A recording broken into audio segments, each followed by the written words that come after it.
If I type in replay, huh? I move my marker in here.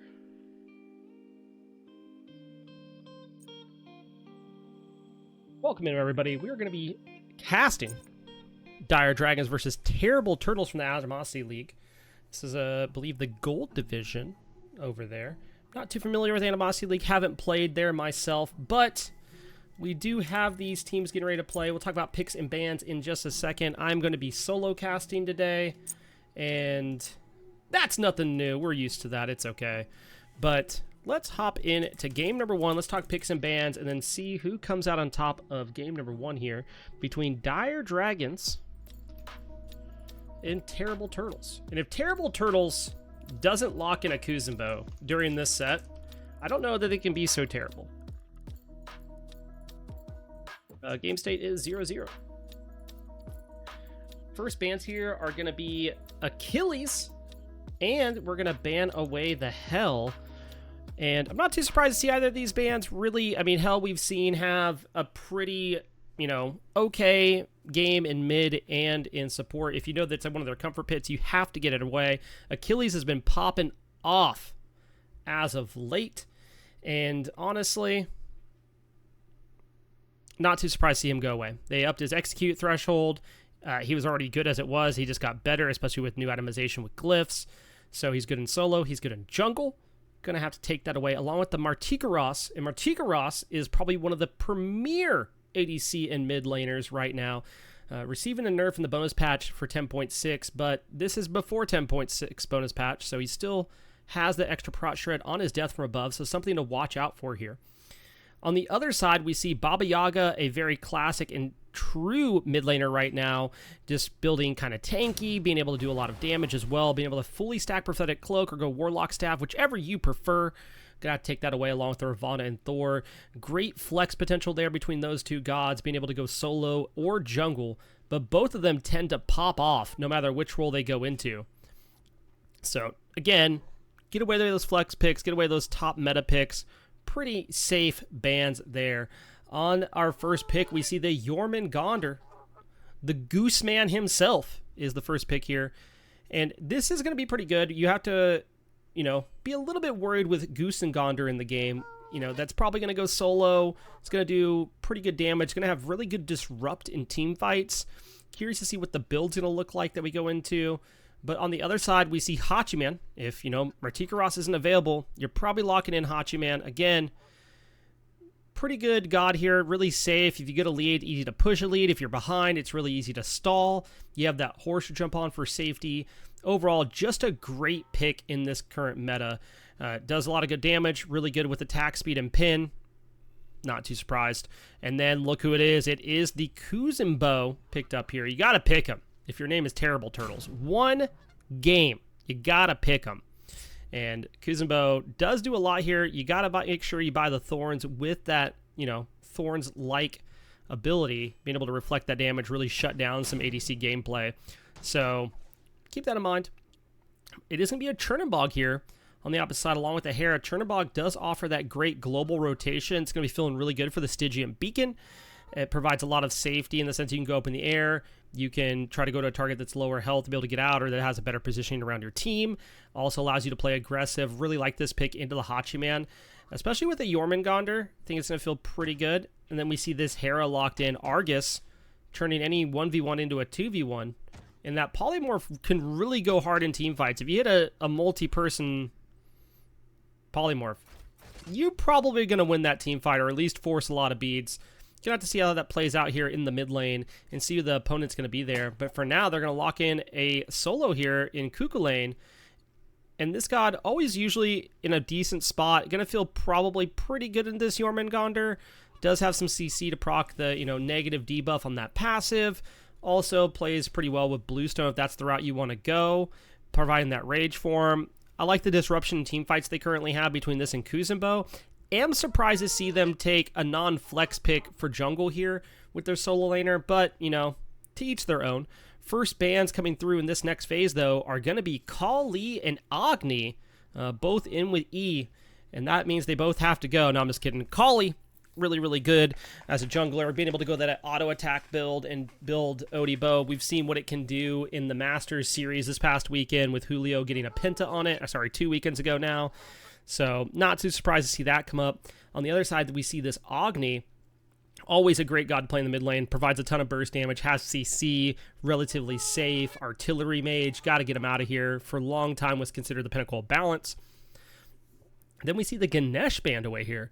Not too surprised to see this. We've seen Ganesh on the rise through the Masters land, and I think you just kind of have to get rid of him. He does too much. He can shut down too many characters at one time, and at that point, you got to be like, well, do I want to deal with this silence and Dharmic Pillars?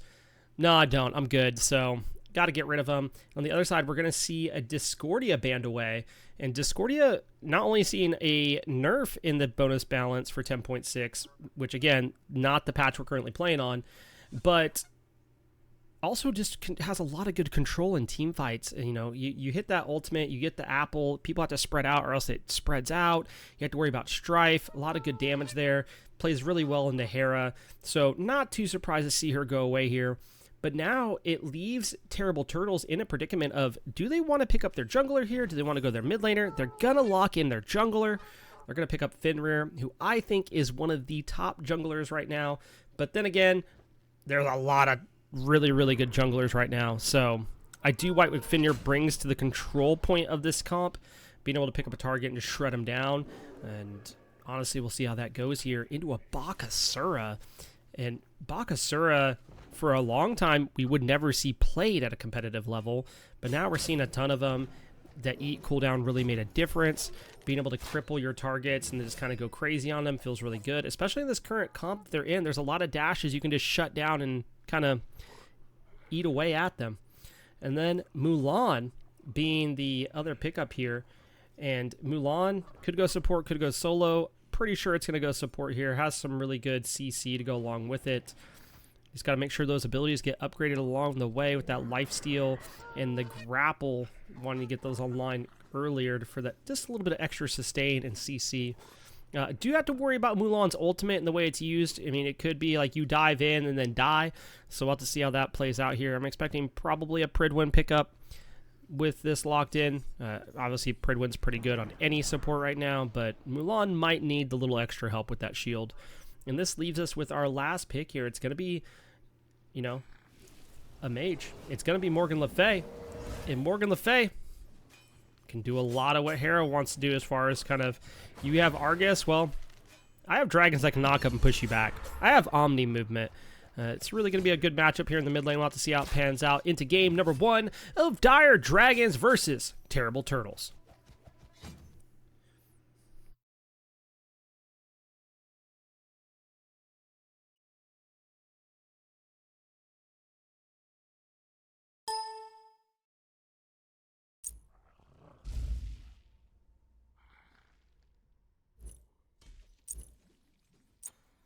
Forgot to change the audio, y'all.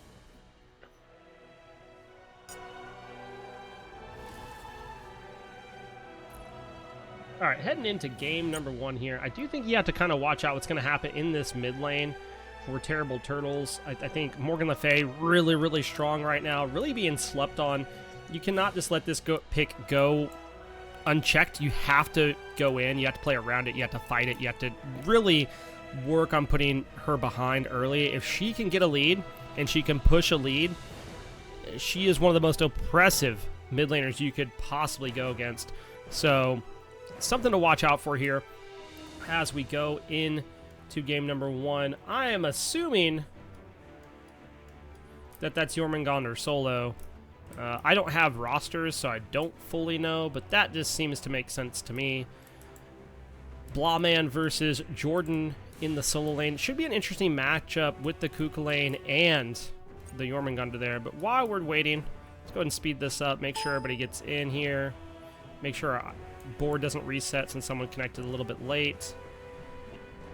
And let's hop into game number 1.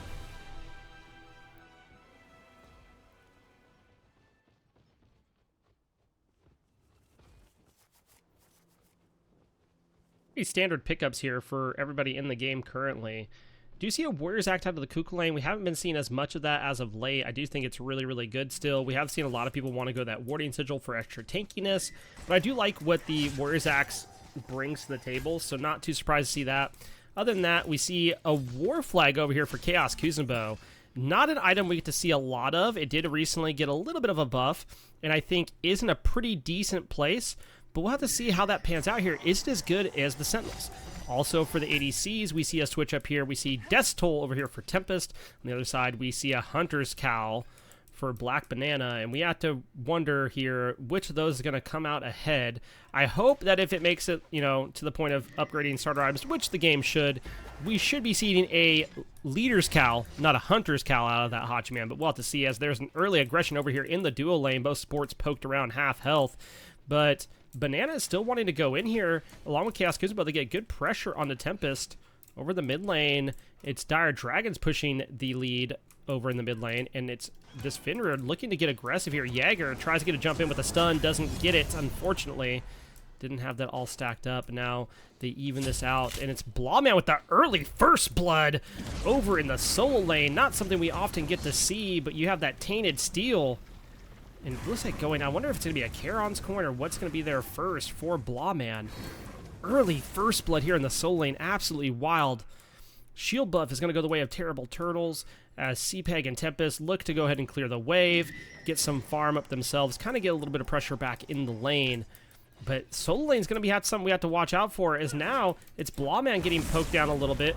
But Blawman's still playing aggressive here, going against Jordan. Jordan might have to pay for this aggression going in, thinking, hey, I have enough damage. It's level 4 to level 2, and Jordan's getting poked out here. He has the minions actually fight him. He rages out. He might be able to return the kill on the Blawman, and Blawman falls for the transgressions of staying too long. Back over the duo lane, though. It's aggression here by the Terrible Turtles that get Tempest, and now CPEG looking to try to turn this around a little bit, but Chaos Kuzenbo pushes him back in. CPEG could be in trouble as well. Is going to be able to get out, while in mid lane there is another fight taking place. Jaeger getting aggressive, but we get to see what the polymorph does here on Kick Rocks. I mean, you have to be happy with this polymorph. Being able to push and get this Finra off of you is going to be feeling pretty good. You just have to be happy about that. In team fights, that could go absolutely huge. But it's going to be an early Manticore spikes here for the Kuku lane, played by Jordan. And I'm really curious of what this Jormungandr is going into first. Back over in the duo lane, it is level 4 for the Terrible Turtles, as Dire Dragons are attempting to catch up with that. Going to be a little bit behind after the fall there by Tempest, and just having to play out the waves here. But purple buffs are coming up. I expect Dire Dragons are going to grab the rest of that wave, and then they're going to grab the next one before heading to their purple. Over on the solo side, Blawman, level 5, along with, you know, Jordan here. And we have to wonder a little bit, is Blawman going to continue to play as aggressive, just not really concerned or respecting any of the damage that Jordan was putting out earlier? That 2-level lead is gone, so might have to back off a little bit. Has to worry a smidge about what Jordan can do this time around. Other than that, pretty straightforward. Looks like there might be a Warlock staff here for the hair in the mid lane for Kick Rocks. We'll have to see how that pans out. But over on the duo side, Chaos Kuzenbo does attempt to seal a purple buff and doesn't. And now Banana rotating over, looking to get aggressive. CPEG in trouble here. The dash in by Banana, looking to finally finish off the kill. Gets the ult in, finishes off the kill. Unfortunate circumstance there. Just trying to not only confirm your purple buff, but getting a little bit aggressive and ends up having to pay the price. The good news is this going to allow Tempest some free farm with those minions here, those spirit minions. You know, right next to the tower, makes them really, really easy to clear. And now Tempest can get a little bit of extra free farm to catch up. It doesn't look like Terrible Turtles are going to push up any further than they have to. They're just going to go for the shield buff and call it a day. But meanwhile, on the other side of the map, Blawman is just up in the face of Jordan at this tier 1 tower. Imagine we will probably see a back soon. That way Blawman can go ahead and finish off the item that they're working on. Jordan does go ahead and rage out here, looking to get aggressive. And then just walks away, says, nah, not worth it. CPEG gets aggressive in the mid lane, and that's the problem with the Mulan ult. It can take you in, but it can leave you there as well. Eats a lot of tower damage there, but they almost pick up bomb. Bomba could be in trouble here. Cat rotating around. Is Cat going to be able to make the rotation in fast enough? It doesn't look like it. Try to see if some scare tactics would keep them from backing. We do see that happen every once in a while.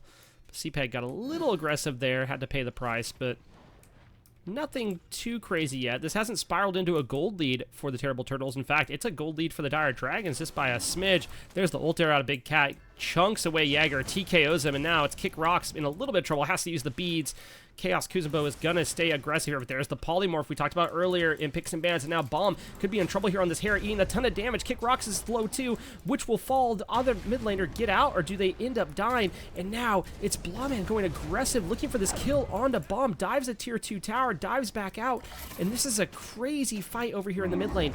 Kick Rocks is able to back and get away. Bomb is as well. No one falls in that engagement. Now CPEG is here, gets a good pull onto Jordan, but I don't know if that's what you want at this current moment. You might have to fall back a little bit.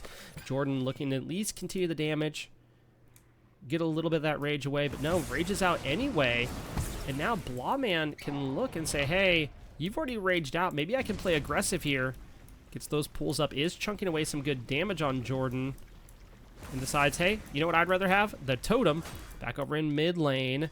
Jaeger has to blink out of the fight. What a great blink, because I think if the blink isn't there, he probably falls. CPEG getting back and getting aggressive here. This is just a lot of fights all over the place. Over on the left side of the map, Hachiman getting aggressive here on the Tempest. Hachiman has to back away, back over in the mid lane. They are wanting to get this MLF. They want to get her off the map and put pressure on her. Morgan Le Fay, you don't want her to spin under control. They've been a good job just controlling the Morgan Le Fay so far. Yes, she's, has a kill, but that doesn't really matter. They're both mid laners level 7. Nothing too crazy happening here. The gold lead, minimalistic here at 300 gold for the Dire Dragons. Nothing to write home about. Overall, even across the board, and you have to be happy with that at this point in the game with how much fighting there has been. But look at where Big Cat is. Big Cat getting aggressive onto Banana.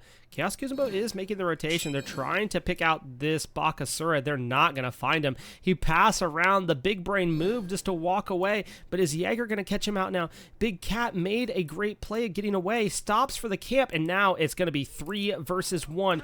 Can Cat get out? There's the leap. But now there's the Kappa. Oh, and a great trade of ults there by the junglers. They also get Kuzenbo and Hachiman ult. Great play here from Big Cat. Even if he falls, he gets so much value as they get the Morgan Le Fay ult as well. If they can just disengage here and not die, it'd be huge, but unfortunately Kick Rocks falls.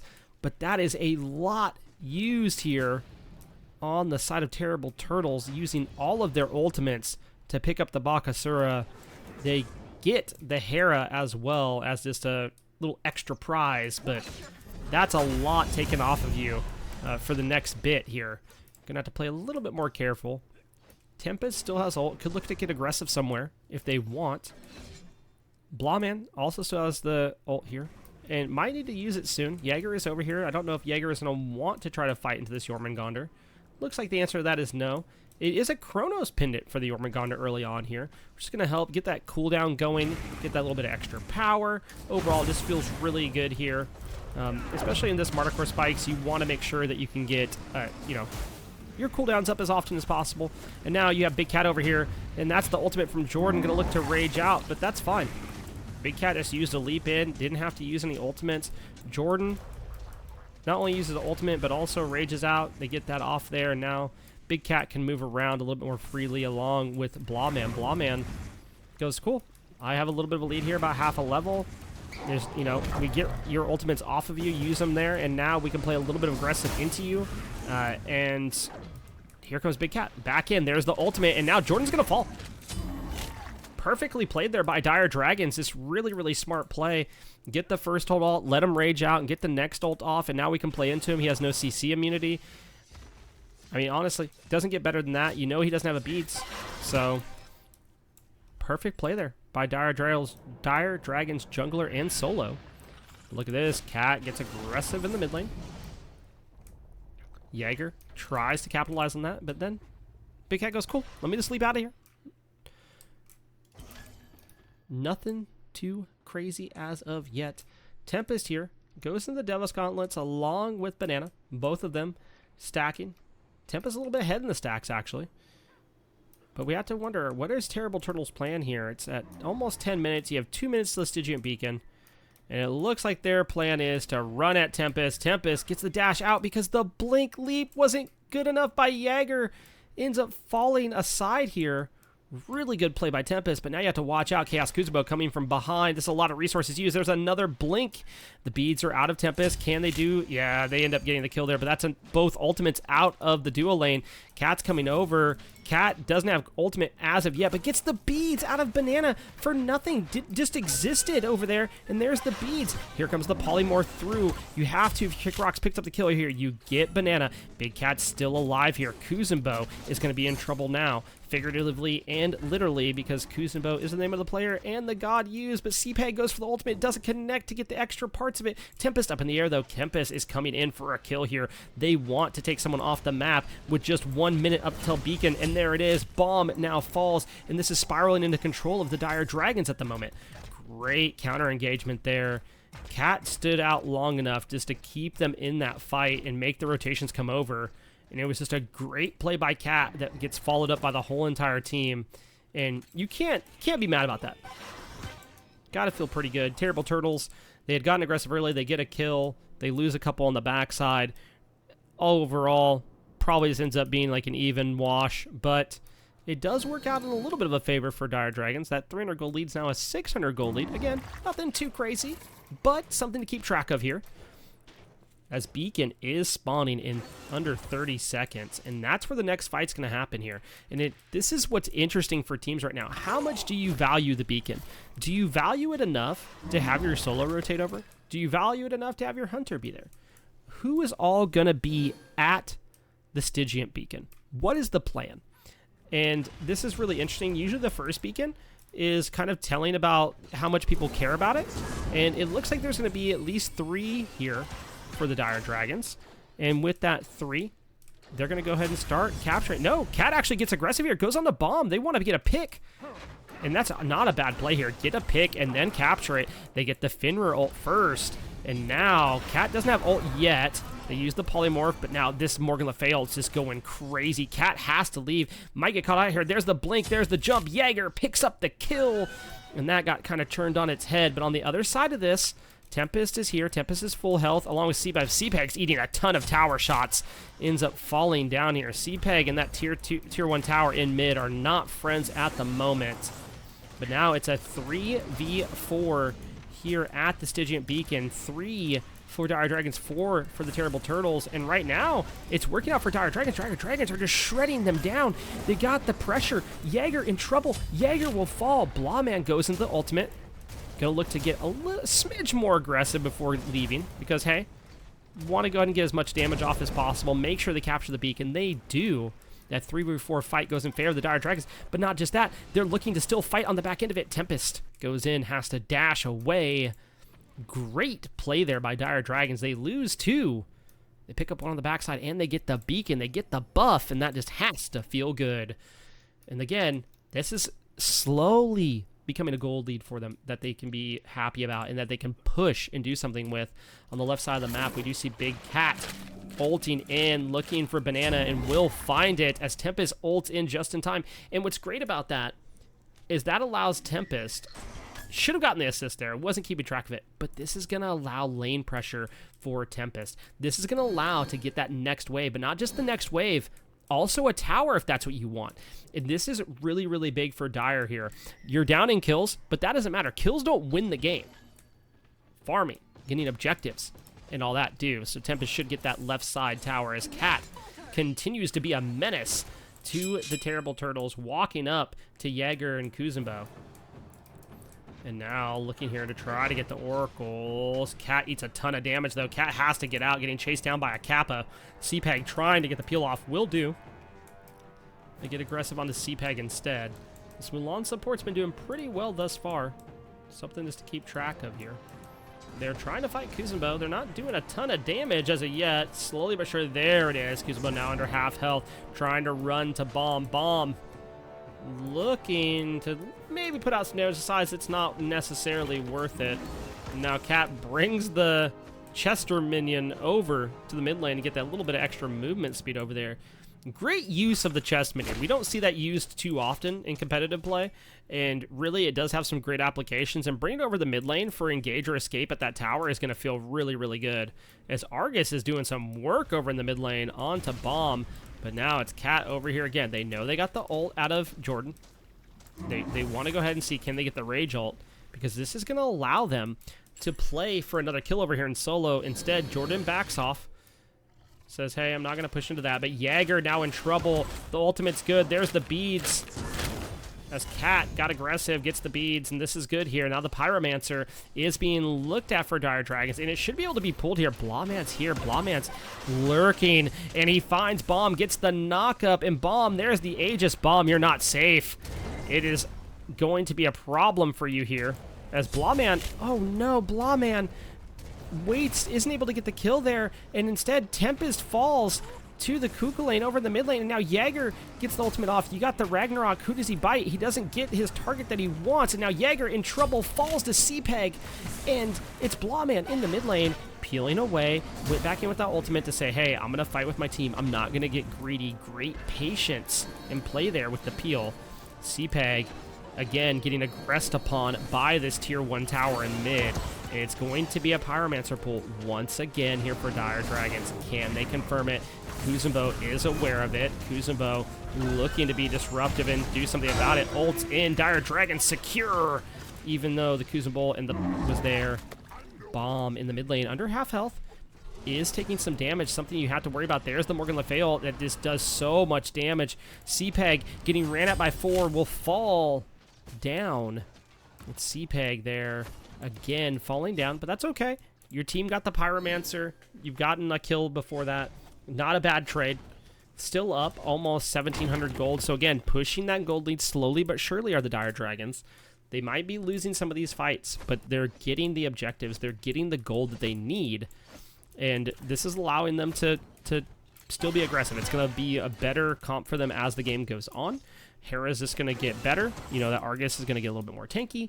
You have Bakasura. I think your early game's probably more important here as Big Cat is following Jäger around that Ragnarok's Tempest. Great beads by Tempest. Big Cat goes in with the no Jäger doesn't have another beads. Big Cat picks up a kill, and now it's Banana in trouble as well. Cat is low. There's the Hodgman ult. A shell is used by Big Cat.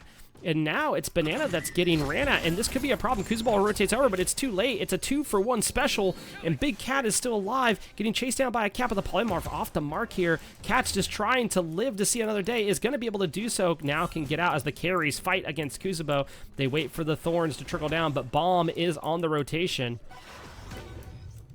Tempest is up in the air. There's the slow that they need, and Tempest goes all the way over to solo lane to get out here.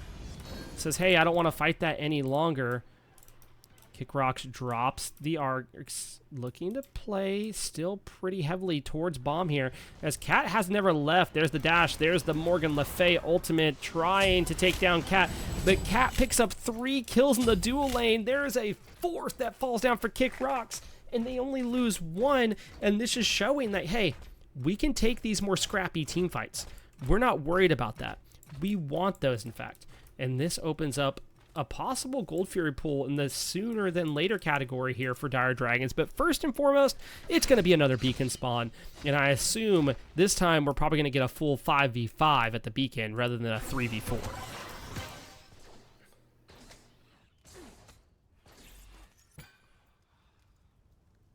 Keep in mind, we do have a Warlock staff here for Kickrocks, along with a breastplate, get that cooldown going into a Doom Orb.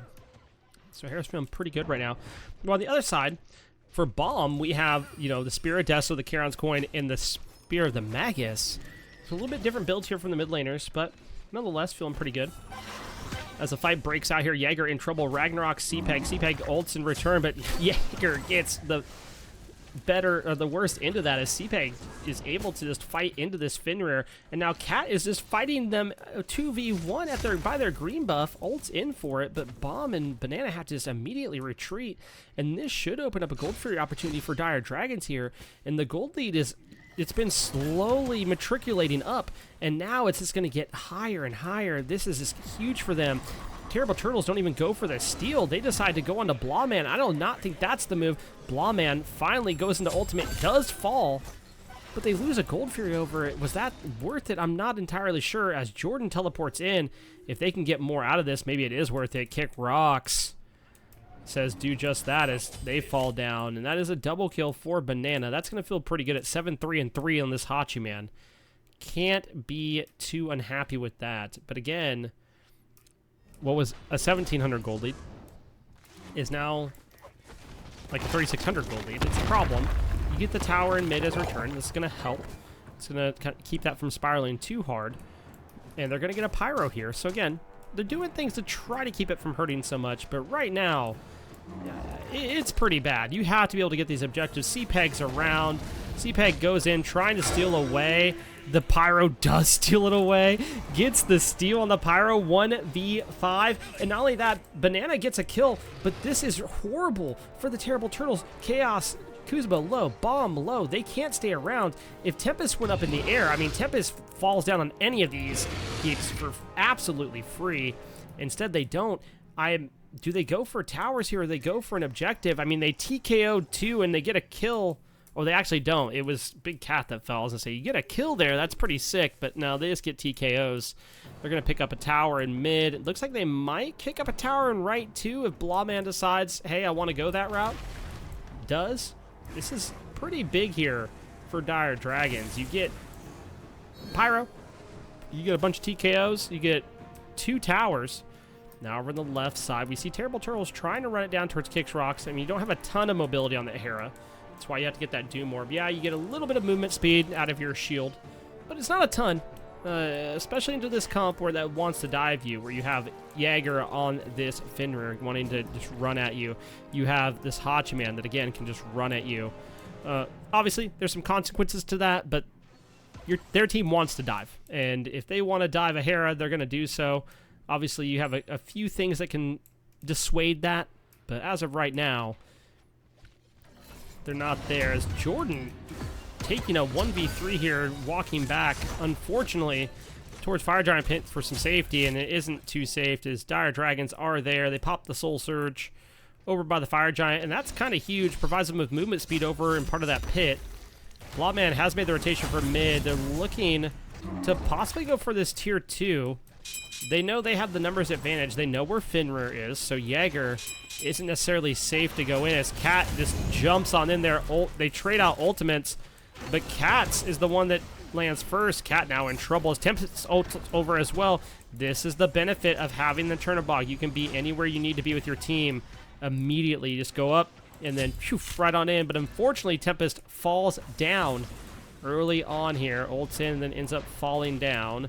Jaeger could be in trouble here as Cat rotates back in. Blawman goes in the ultimate. C-Peg in trouble. C-Peg will fall down to the Fenrir this time instead of vice versa. Chaos Kuzubo is able to get out by the hair on their chin. In case you're wondering, there's not really any at all, which means very little health there for the Kuzubo. And now it's Blawman and Big Cat versus the world. Big Cat is going to have to walk away some here. Cannot play that aggressive. Beacon is charging.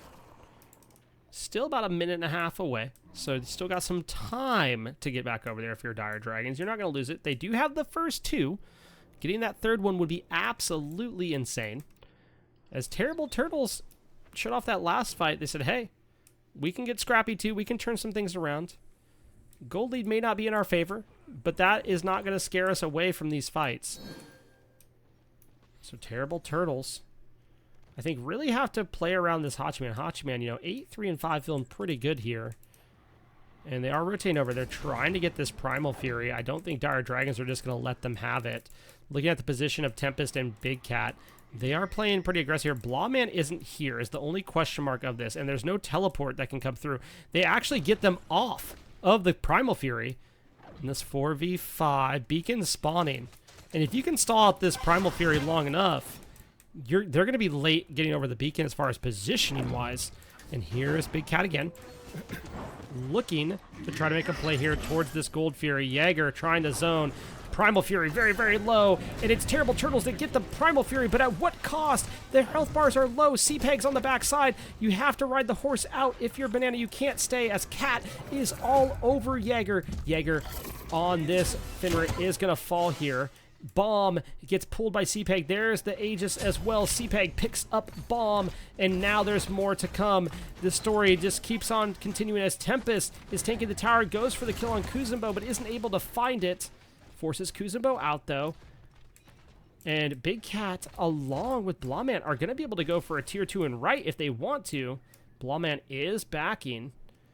So is Kick Rocks. They are no one's going towards the beacon as of yet. Beacon will be spawning momentarily. And Beacon is now up. I'm really surprised CPEG... Okay, I'll say CPEG should be going there. Is now there. As Big Cat and Blawman are looking at a Pyromancer. Big Cat pretty low here. Could fall to a Pyro. Somehow ends up barely living. And Chaos Kuzumbo doesn't even contest the Beacon. Decides to go for minions instead. And that is 3 beacons all in favor of Dire Dragons. It's going to be feeling pretty good at this point in the game. You have a fully stacked Prophetic Cloak for CPEG as well. Kind of goes hard here. Those Unleashed Titans are going to attack the left side of the map. They're going to go down that dual lane. So it comes down to a question of, do you want to attack dual lane with the Titans and push that down? Or do you look for a Fire Giant? Do you look for a cheeky play here and let the Titans push and say, we'll show up later and try to get a fire? Fire won't spawn for 5 more minutes after you've taken it down. So playing for that enhanced fire could be a little bit more interesting. I do want to highlight the fact that Jaeger has won a tankier build here compared to Big Cat, who's won a very damage build on this Bacchus story, which you pretty much have to do. But things to keep an eye out for. Double Manticore spikes on the side of Terrible Turtles as well. So lots of tankiness over there. Looking to try to play as a 3-man front line in a lot of ways, or get some good peel for their carries. As Fire Giant is pulled here by Dire Dragons, slowly poking it down. Jaeger goes for the jump stun, doesn't find it. Ragnarok used by Jaeger now, trying to chase down Big Cat. I don't know if it's going to get close enough. It doesn't, and there's the Pridwin proc. It doesn't hit either. Big Cat turns around, throws out the minions. The Regurgitate is good, trying to chunk down the damage onto Jaeger. Jaeger half health and running away. Oh my goodness, and Banana poked out. Blawman looking for the kill onto Jaeger, isn't able to find, or onto Jaeger, found by Big Cat. On the other side, Banana is still running around, has on the Nikes. The Juke Shoes were good for so long, but then ends up falling to Tempest on the other side of the map. Big Cat is running it down here, trying to kill the solo laner of Terrible Turtles. Isn't able to find it. Chaos Kuzumbo now in trouble.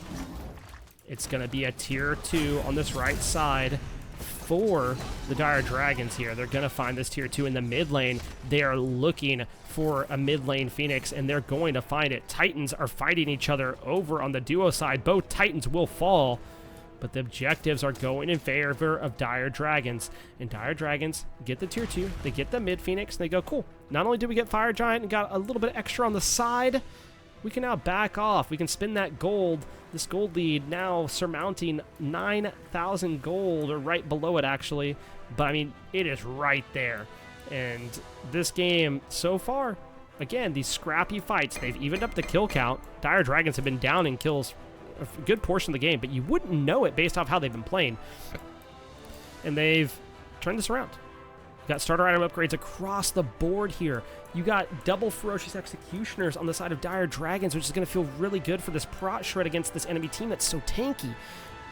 I'm really curious to see. Morgan Le Fay now has Staff of Mirrodin, you know, heading into another, what's probably going to be an Ethereal Staff, and that has to feel pretty good. Maybe it's going to be a different staff, not too sure. But overall, great plays here by both teams. Terrible Turtles not wanting to give up. Dire Dragons looking to slowly but surely push this gold lead, and they've done just that. Now they're just stripping away the jungle while they get that gold fury, but no one's pushed up the minions on the left-hand side. A little bit of a curious choice there. Tempest going over to at least get that wave, or at least most of it, but a little bit surprising not to see anyone go to get that wave. It's not really going to deter them much. I mean, they have Fire Giant. It's not enhanced, but it's still good enough to take down a tier 2 tower. But Terrible Turtles are going to defend this. They have all 5 here that start backing up. I don't know why they stayed for so long. Ends up panning out. No one falls, which is really, really good, because in that situation, you see when you see teams stay that long, usually they start fighting and someone gets downed, and that just really ruins the whole defense. In this case, they don't do that. Everything is completely fine. And it works out. So we're actually going to see Reverent Pridwin here, which is going to give that 200% prot shield based off your protections. And then it explodes for damage. Pretty big here. I thought Jaeger also had a Pridwin, but no longer does. I guess sold it and decided to get this serrated, so that's interesting. And then we do see a Bewitched Dagger, you know, getting rid of that auto attack damage in the sense of reducing that attack speed by 25%. It's pretty good there for Chaos Kuzenbo. We have to keep in mind this item is banned from having multiple iterations of it in competitive play. I don't know if Animosity has it that way, but right now Bewitched Dagger is stacking if more than one member on the teams have it. So if 4 people have it, it does do a negative 100% debuff, so something to keep out for. Now it's the aggression on the right side Phoenix. It's the aggression in mid lane. Dire Dragons are wanting to use the rest of this Fire Giant to push down not only this Phoenix, but possibly try to push for a Titan call here. As you have Big Cat and Blawman going crazy over in the mid lane. They dive hard, and Big Cat could be in a little bit of trouble here, as Terrible Turtles are mounting a pretty good defense with Chaos Kuzenbo over on this right side Phoenix. It's now a 3v3. CPEG is in trouble. Tempest is low too. They can't stay any longer. Blawman is walking into all 5. And this is part of a strategy, it looks like, to try to at least get a pick. And Chaos Kuzenbo seems to be the target. They aren't able to find it as of yet. Blawman still tanking up this Phoenix, looking to try to get it down. But now it's Jaeger that jumps on the Kick Rocks, and Kick Rocks could be in a little bit of trouble here. Great Aegis, great knock-up. And now, can they get the kill? Can they find Jaeger? Tempest, ulted back in, does find Jaeger. Absolute huge play here for Dire Dragons.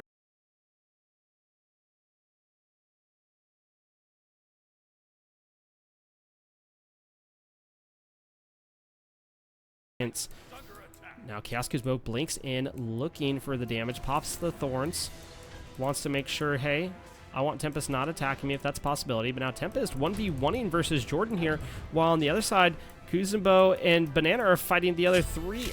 Oh my goodness, Bomb was there too, but Bomb gets shredded down. But Blawman falls to a stray shot by Banana, and now it's Big Cat that's re-arrived and just chunks down Jordan. It's low health bars for Kuzenbo and Banana here, and it's another Phoenix falling. There's a wave pushing with them here. This is an interesting call here, but it is going to be to go ahead and back. Go ahead and get pots if you need it. Get anything else that you possibly need with wards, pots, or whatever. Let's go to Fire Giant, get the enhanced, and then see what we can do from there. Nice, safe, and patient play here by Dire Dragons. Really, really good call. They knew they didn't have everybody there, so they didn't want to go and pull something they may not be able to finish off, because that could be drastic. I mean, you pull it, you don't get it, you lose a couple people, then you're talking about Terrible Turtles being able to turn something around. So great play here by Dire Dragons. They have a significant gold lead at this point. There's nothing Terrible Turtles could really do to alleviate the gold lead in favor of Dire Dragons. What they need, if they could get a steal on this Fire Giant, that would be massive, but they really need a huge defense that allows them a couple picks. Chaos Kuzenbo does step up and looks at saying, hey, maybe I can step up and steal a Fire Giant. Lawman says, nah, you can run away. That's what you can do. And now it's the 5 of Dire Dragons grouped up and pushing together. We see Tempest go and ult and get vision on where all of Terrible Turtles are. Since they know they're all in their base defending, they're going to go grab an Oni Fury. They say, hey, if things go wrong, at least we're going to have Oni Fire minions pushing right and mid. We can also have Oni Fury minions pushing left. It's going to be really good for us. It's going to give us the pressure we want. It's going to allow us to go ahead and push lanes without us being there. It's going to feel pretty good. And now they're going to look for a fight on the left side where one Phoenix remains for Terrible Turtles. Let's see, is it a leader's Cal? It's a hunter's Cal. I am going to say what I say every single cast. If you are not building an auto attack comp, please, for the love of everything, get the leader's Cal. It does more for your team, especially when you're already capping attack speed with this build with Hachi. Or if you're not, you're probably sitting like 2.46 or something like that. Buy Leader's Cal. It's better. Simple as that. Oni Fury Waves are now pushing every lane, but the Oni Fires are the ones that are scary and right in mid, so keep an eye out for those. They will chunk down a wave and keep pushing the Titan. The Titan already has fire minions on it anyway. It's the 5 of Dire Dragons here. They know Finra backed off, but they decide they want to wait for their fire minions to push, or sorry, their Oni Fury minions to push up here. And they know Finra is still not there. Finra is in the mid lane. Lawman goes in, gets a great knockup. That's a ton of damage put on a Banana. Banana in trouble now. The Phoenix falls. Banana falls to Big Cat. And this is Dire Dragons saying, hey, we waited. We played patiently. Jaeger goes into Ragnarok. There's not going to be a Ragnarok for us today. It's going to be for you. And Titan will fall. And game number 1 goes to Dire Dragons.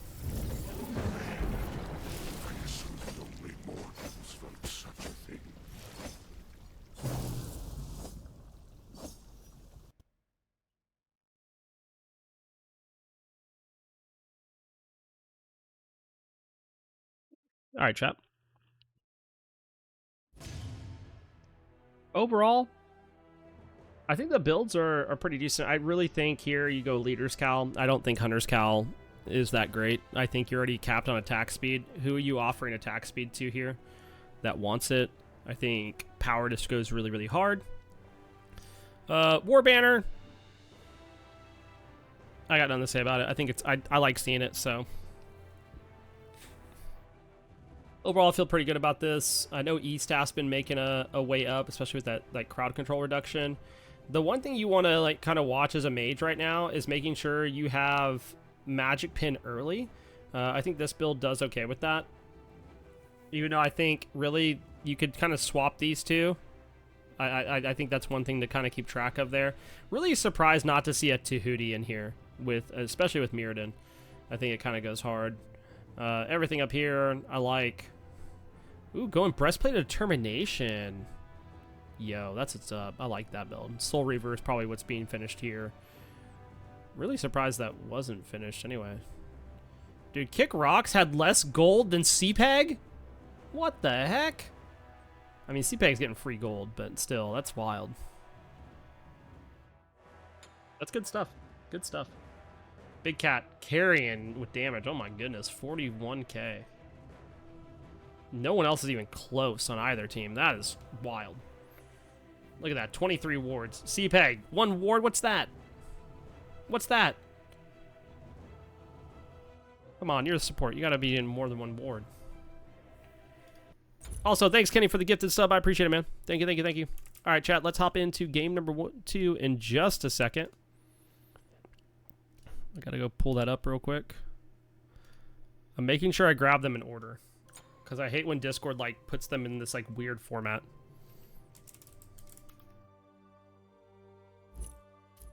I gotta quit using my numpad, chat.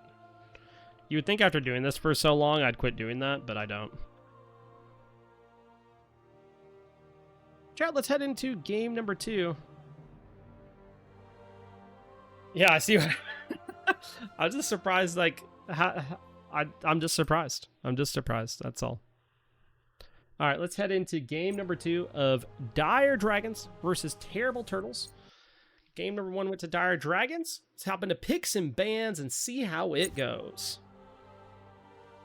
Oh, they switch up the sides.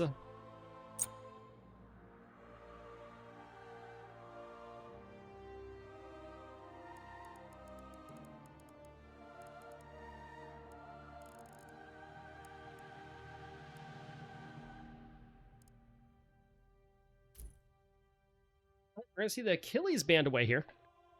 Again, not too surprised to see an Achilles band. I mean, again, great flex pick. Really, really good in solo. Rune Forge hammer upgrades are good on him, especially rune breaking is kind of wild. Plays really well in the jungle as well. We then see a Martikaros ban. We've been seeing these pretty often. I think Martikaros is just really, really good right now. He plays in the mid, plays in the ADC role very, very well. Especially if you're going the like Bluestone, Transcendence, Soul Eater, Fail Not, Crusher, Heartseeker build. kind of goes crazy. Ravana banned away. Again, another great flex pick between solo and jungle. This does a lot. If you go the solo route, it's going to be super, super tanky and annoying to deal with. If you go the jungle route, guess what? He's going to be like kind of tanky, but he's also going to do a lot of damage and be annoying. So not too surprised to see that go away.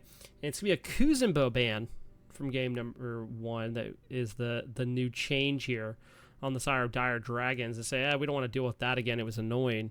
And they take it away. I think it's a good ban. It was disruptive during game number 1. Also kind of keeps you from being able to do damage because you have to worry about that double thorns proc that can kind of just shred you down. So will be taken away here. Curious to see if the Thor is going to be the next ban here from the Terrible Turtles. Kind of saw both of those get banned together last game. Not going to be surprised if we see that again. But it's going to be the Bakasura ban. They say, we don't want to deal with that again. Big Cat was fragging on that, so let's get rid of it. And great ban. You saw what Big Cat could do on it. Game number 1 really diffed both teams in damage with that. So let's get rid of it. Let's make him play something different this game. Hopefully he's not as comfortable, does as well on it. But if you're good on Bakasura, you're probably good on other AA junglers. So see how that pans out here shortly. As the last ban's coming through here for Dire Dragons. Coach Blaze's ward more training. Whoever has lowest wards on the team being coach has to do 5 push-ups times the difference of total wards on the team minus the lowest player's wards. I agree with that, Via from chat. I like that. That's a good one. That's a good one. I usually don't read chat too often on casts and stuff for videos, but that one's too good. That should be a rule going forward. We do see Jormungandr is going to be the first pick here for Terrible Turtles. I think that's a really, really good pick. You take it away, but then Dire Dragons go, cool, we're going to take the Hachiman away. We're also going to take this Thor that you banned away last game. And Thor just does so much. You don't know if is that Thor going solo, is it going jungle, it doesn't matter. One is super tanky, one is hybrid. You don't want to deal with either of them because they just dunk on your team, they throw down a wall, and you're a big sad. So keep an eye out for this Thor. Thor could go pretty hard here. And honestly, I think we'll see how the rest of this pans out right now, but this is a really good dive composition just between Hachi and Thor. But this opens up some potential on what the Terrible Turtles might want here. They know what ADC they're playing against. They could choose to go that route. If you want something that's like anti-dive, you have some options. They are going to choose to go the Ganesha here. They're going to get that silence going. I think that's good with their comp. I think if they decide to go ahead and pick up ADC here, you need to pick something that can just get away. I'm thinking like Rama, the Charybdis. Chernobog wouldn't even be bad here. Something that can either go up in the air and just be out of the Thor dunk and Hachiman dive for a little bit. It's going to be a Kurnanos. Kurnanos, really, really good here in the sense of he pairs very well with Ganesha, especially with Dharmic Pillars. You can kind of team up those ults together. You also have a giant AoE as one of your abilities that just has to go hard in a lot of ways. So Kurnanos is going to be the pick up here. We'll have to see how that ends up playing into the Hachiman. I think in lane, it should go okay. It's really going to come down to how their team fights play against each other. And now we have an Anubis locked in, which I'm a little bit surprised to see in this comp. We'll have to see how this where this is going. I'm assuming it's going mid. Could go jungle as well. If that's the case, I think either which way, I think you just have to worry about the dive that happens to that. If I see an Anubis, I'm looking at a way to A, get anti-heal online, and B, find a way to dive. For our last few bans here, we are going to see Agni and Discordia banned away. I didn't mention the Baba Yaga earlier. All those are great mid lane bans. We've seen what Baba Agni can do specifically through when I'm casting. We haven't seen as much Discordia, but you know that Strife and just crowd control is really, really good. On the other side here, they ban away the Kali because they say, hey, we're not sure if that's any of those picks are jungle or not. And Kali is a great auto attack pick along with what Bakasura had. And then you have this Yamoja ban. And Yamoja, just one of the pinnacle supports. I don't think there's really anything they could do to nerf her into the ground more than they've already tried. You just have Riptide that provides great displacement and great movement. You have a stun on the one. You have a slow on the one. You have a heal that provides shields. You have River's Rebuke that zones off a part of the match with walls. I mean, it just feels good. It looks like they're going to lock in a Loki jungle here, which could be devastating. I mean, there's a lot of squishies on the side of Dire Dragons right now. It is going to be an Anubis jungle. This Loki could go hard this game. You have Ishtar, you have Hachiman, and Anubis. All of those are pretty squishy targets. You do have a Thor solo that can counteract that a little bit, along with this Maui in support. But I do worry about this Loki running the game. I think that is my concern. Just looking at this, obviously they lock in Giannis too, providing great mobility, along with this Jormungandr ult. The side of Terrible Turtles, their comp looks pretty scary if I'm looking at the enemy comp. I'm like, okay, maybe that's the one I need to worry about. I think Ganesha with Kurnos is really strong. The Giannis movement's good. But I'm worried about this Loki. If this Loki gets going, that's going to be problematic as we head into game number 2.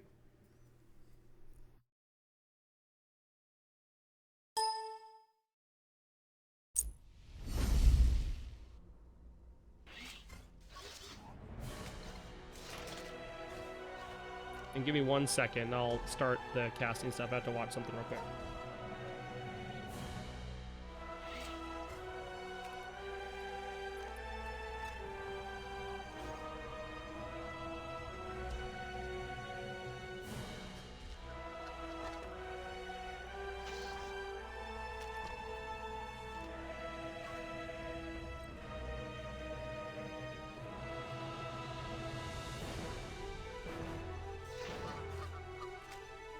Alright, sorry, had some notifications I want to double check real quick.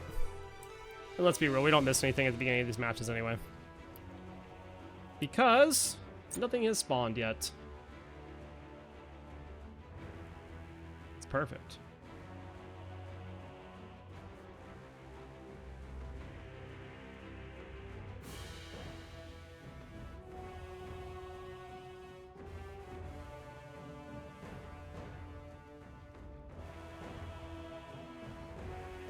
We're gonna fast forward a little bit just to make sure we can... Oh, there's a pause, so I'm glad I fast forwarded it. Looks like Blah Man's having some issues connecting.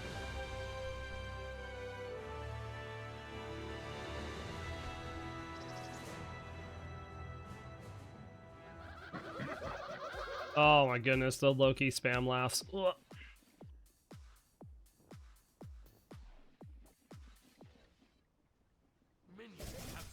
Alrighty. Gonna see some different starts here. Oh, the things got switched around. No! Alright, we fixed it.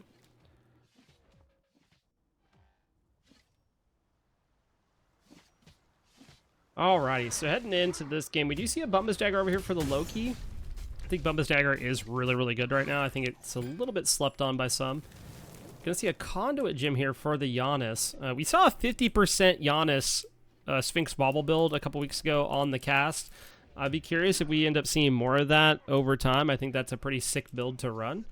Other than that, pretty standard builds here. We see double Leather Cal here for the carries of Dire Dragons. So keep an eye out for that and how that ends up panning out here. Again, I think Death Toll is really, really good. I think if you're going this Hunter's Cal, then it has to be upgraded into Leader's Cal. So we'll see how that goes. Unless you have a very auto-attack heavy comp, which Dire Dragons do. They might split and go 1 Leader, 1 Hunters. See how that pans out as the mid lane fight is kicking off as it goes. And speaking of kicking, Kick Rocks is already level 3. Big Cat hits it a little bit afterwards. It's me feeling pretty good for the Ishtar to hit level 3 that quickly. And Dire Dragon's getting aggressive, and that's... Or sorry, Terrible Turtle's getting aggressive. Pick up the first blood on the C-Peg over in the duo lane. and got my red and blues confused after last game, so my apologies. But early kill on there to CPAG. Has to feel good there for the Terrible Turtles. They get that early advantage, and they hit level 3 first. They're going to open up just a little bit more for them. And now Tempest could be a little bit in trouble. As on the other side, Jordan, along with Jaeger, pick up the kill onto Blawman. And Terrible Turtles getting off to a quick start here with some kills. But that's okay. Nothing too crazy is going the way. It hasn't opened up any really neutral farm because there's nothing up. Bomb is low in mid, so you have to watch out for what could happen there. As Dire Dragons are still playing pretty aggressive here. Jaeger was around, but has backed off to go do back camps. Big Cat is going to make some rotations over to mid to get the mid camps and then go from there, trying to keep up with the farm that the Loki has. Loki already level 4 here. And Cat will respond by taking away their XP gold catch-up camp. And then going over to mid, so keep an eye out there as Big Cat trying to keep up with this Loki. I think it could be problematic. I think Loki just has a lot of really good farm options here. So, again, gonna have to see how that pans out. That's where my focus for this matchup is where the Loki goes. If the Loki and where he wants to apply pressure. So far, it's been playing pretty well around mid and solo. Jordan fighting into Blawman on this Thor is already level 5 here. It does have a little bit of advantage in the sense of if it gets low, could ult away, and doesn't have to worry about Blawman chasing with the Anvil of Dawn. Would up getting a totem here for the team. This I think feels good. Blawman is having to back, still is not level 5, so that's not optimal. But on the left side of the map, Terrible Turtles looking to get onto this purple buff, trying to get a steal, aren't going to be able to find it. Got a little bit worried when CPAG pulled Chaos Kuzumbo, but fortunately, it doesn't lead to a fight. Jaeger still hanging around, is going to pick up the shield buff here. And Jaeger's been pretty active everywhere on the map, as we do see through space and time here used by Bomb. Able to get away, doesn't have to worry about falling down or dealing with a fight that's just a little bit outmanned. Kick rocks, looking to back, is going to end up staying, doesn't want to let that wave push under tower. And that pretty even so far, nothing too crazy. Both teams are in their farming state, not looking to get as aggressive as game number 1. Game number 1, we saw a lot of fights breaking out across the board. And this time it's a smidge slower, but also there's a 1,800 gold lead for Terrible Turtles already, and that's pretty significant here at 4 minutes. That's a pretty dangerous lead to have. Again, kind of watching where this Loki is. Chaos Kuzumbo is coming in here. Everybody's level 5. Ults could be used as Big Cat does come over to the solo lane and find Jordan, is able to help alleviate some pressure over there. Gonna be feeling pretty good if you're a Blawman. You're like, oh, sick. Now I get, you know, a little bit of farm. I don't things I don't have to worry about. I can back. Big dubs over there for that. Still a little bit behind though, as Jordan is level 7. Probably has about a half level lead on to Blawman. Speaking of that, in the mid lane, you have Bomb, who has pushed the whole entire wave under a tower. So Dire Dragons losing out on some farm here in a variety of places, but they are looking to keep it slowed down. Big Cat getting a little bit in trouble here. Jaeger, that's a ton of crits. That's an ultimate. And Big Cat survives for now, has the beads, but Jaeger still haunting around. And now Kick Rocks comes in, throws out those swords, but it's not going to be enough. Jaeger reappears from the invis, but instead Blawman ults onto Jordan over by the blue buff, trying to secure it. Isn't going to be able to find it. It goes in favor of Jordan. Now Jordan just walks away. Nice little skirmish there from both teams. No one ends up falling. Was a lot of low health bars, though, as Jordan still staying aggressive on this Jormungandr. Or some would say Jormungandr. Really playing into this Thor and saying, hey, not really afraid of you. And I'm a full level up, so I can fight into you as well. I do think that changes over time, though, as this is good damage put out by Blawman. Blawman finishes off the kill with the help of some minions. That's a big dub. Didn't respect the amount of damage coming from those minions in Thor and stayed a little bit too long. Pretty impressive there, as there's a portal out, and Big Cat comes in, tries to get some damage off with that ultimate, but it's Dharmic Pillars turned around by Chaos Kuzenbo that becomes a major problem. And now there's the ultimate by Bomb saying, hey, I'm going to try to shotgun one in and also give you a way out. They don't need it. They still keep playing aggressive. CPEG now in trouble as well. And there's a great silence from Chaos Kuzenbo, but there's no follow-up. Jaeger's not there. Bomb's too far away. And Chaos Kuzenbo had a great Dharmic Pillars there, able to turn it around. And also pretty far stacked on this Gauntlet of Thebes. Already has 39 stacks. Has to be feeling pretty good about the current build. Other than that, we do have a Transcendence from the Loki. It's at 19 stacks already. You already have that. You have a Doom Orb over here for Big Cat to help with that movement speed on this Anubis. It's going to feel pretty good. Going to see a Mana Core spikes pretty soon out of Blahman. Overall, I think there's some great power spikes coming online for both teams here, but the power spikes are a smidge ahead for Terrible Turtles since they have, 2,500 gold lead. Being able to spiral this pretty quickly. And this could be problematic. It's something we have to watch for. How does Stygian Beacon go? When does the first Gold Fury get pulled?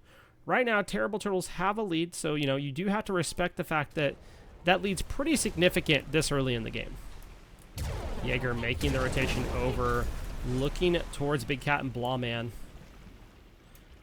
That blind's going to be a little bit off the mark. Looks to possibly try to pull a great wall by Blahman.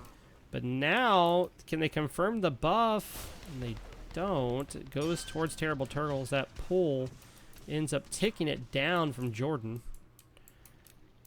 Over on the left side of the map, it's Tempest in trouble here. Chaos Kuzenbo and Banana looking to get in the face of Tempest on this Hachiman. Chaos Kuzenbo does have the Dharmic Pillars. If Tempest steps too far up, this could be a gray screen type of situation, so you do have to watch out for it. You have to respect the damage that comes from Dharmic Pillars. And Tempest has been doing a good job trying to bait it out. Stand at the very back of the tower. Says, okay, go ahead and use it. I'll stand way back here. And there it is. Steps a little bit up. Does Kuzenbo decide to use it? So far, it does not. There's the dash. And Kuzenbo still just has not used the Dharmic Pillars. And I really think if they use it, they get the kill. Instead, now, Kick Rocks has made the rotation over for Dire Dragons along with CPEG. And this becomes a 3v2. And this is where Dharmic Pillars could even go harder now. There is the Wild Hunt. There's the Dharmic Pillars. They catch CPEG out. CPEG very, very low here on this Maui. Somehow still alive. Landfall comes through. They pick up Banana. Banana immediately dashes away. Somehow still alive. Chaos Kuzenbo still healthy. There's the ultimate by Tempest. And Tempest in trouble now. And this fight just gets turned on top of its head. Oh, no. Jaeger is now over here, too. And Jaeger going ahead and taking away this purple buff. I don't know. Can they make a play? If Jaeger has all... From downtown, Bomb throws the through space and time, and it connects onto the back at the Tier 1 tower. Jaeger was looking to possibly ult in on top of that, but instead, the downtown shot comes through and takes the life of Kick Rocks. What a crazy play there. And now... this is opening up a lot. You have Stygian Beacon opening up in 2 minutes here. I think Gold Fury might try to go down that time. Terrible Turtles really pressing their lead at this point. CPEG goes through that portal, is in a bit of trouble here. CPEG loses a quarter of their HP almost. Almost a third of their HP, really. Big Cat does have a level lead. Is 3-1-0 on this Anubis, but Jaeger getting aggressive over in the dual lane again. They take out Tempest with the combination of Dharmic Pillars in this, hey, look behind you. Oh, it's Loki. So now there's no joke about how this Loki is playing, that's for sure. Chaos Kuzenbo does come in, try to silence away, but Big Cat's in his ultimate. There's no silence in that unless you hit it beforehand. And great, trying to get some damage out here is Bomb. Banana makes the rotation as well. Big Cat trying to step up here is eating some damage, but look at the position to Kick Rocks here. They a little bit out level, but CPEG comes through as well. They need to hook the right target. They need the damage onto the right target. So far, the CC has been decent. Jaeger rotating back over. The Big Cat is going to be in trouble here as this Loki comes through. Great CC there onto Jaeger. The landfall comes through. just to zone off part of the group there. And now Blawman ults in. There's the Anvil Dawn. It's good. Banana in trouble. Banana shredded down. Banana gone to the gray screen along with Chaos Kuzenbo. And this is Dire Dragon's time to shine. But that's another connection by Bomb. Great damage put on the Tempest. That's 75% of the HP gone between the ultimate and ability. That's crazy to think about, as now the Gold Fury is pulled here. They know they have the secure, but they have to watch out for Jaeger. Jaeger is going to be a problem on these Gold Fury pulls currently. Dire Dragons secure it, but as Jaeger try to pick off a target instead, trying to run away, doesn't have a way to ult in, and instead on the back side of this, Bomb picks up a double kill. Jordan's there. Jordan's in the ultimate, picks up another, and now Dire Dragons are having to run for their lives. This is not what they wanted. They get the Gold Fury, but they did not want to lose 3 on the back end of it. Oh my goodness, an unfortunate circumstance there as Jordan makes the rotation over, is able to help clean up some of those kills, and the Stygian Beacon for the first time this set is going to go over to the Terrible Turtles along with a tier 1 tower in mid. They didn't grab the beacon. These give gold. These give gold. These bastions, they give gold. Okay, I just need to say that. For those of you that don't know, they give 75 gold. Get them. Go get them. They split gold between targets. Go get them. They give good gold. But yeah, they also take away damage mitigations from the tower. Get them. They are good.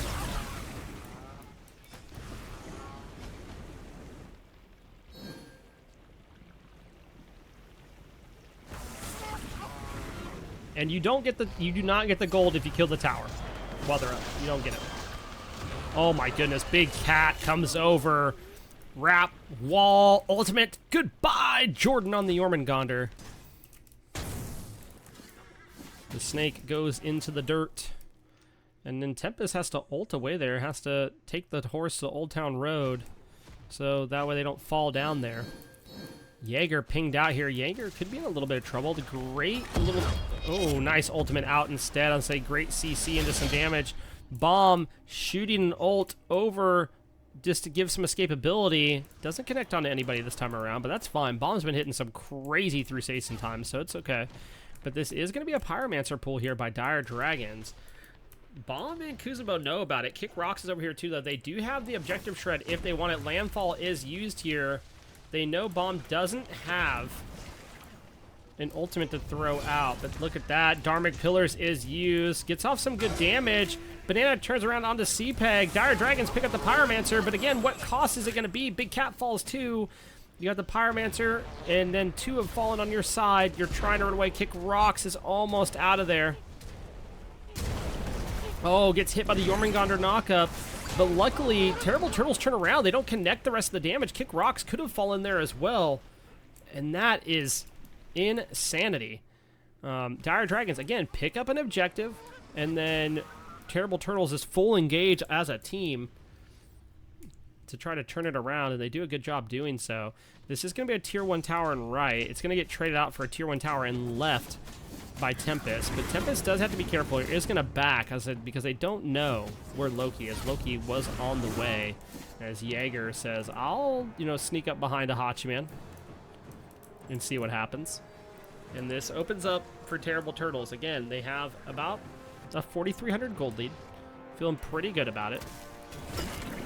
They've been playing aggressive in a lot of these team fights. They might lose an objective. Oh my goodness, ult exchange between the junglers there. Jaeger gets out with half of health. And now goes in the Invis, is hanging around. Next beacon will start spawning in about a minute. So things to watch out here for. So far, so good here for Terrible Turtles. They've had the gas pedal just basically held down the entire game so far. And Dire Dragons have been doing a great job slowing it down. They've been picking up these objectives, and they've been losing people on the back end of it, but they have been grabbing those objectives just to try to keep the gold lead from expanding further than it already has. So keep an eye out. So far, Big Cat 5-3-1 on this Anubis is kind of the star of the show. We'll have to see how that ends up panning out over time. Jaeger 3-0-4 on the Loki.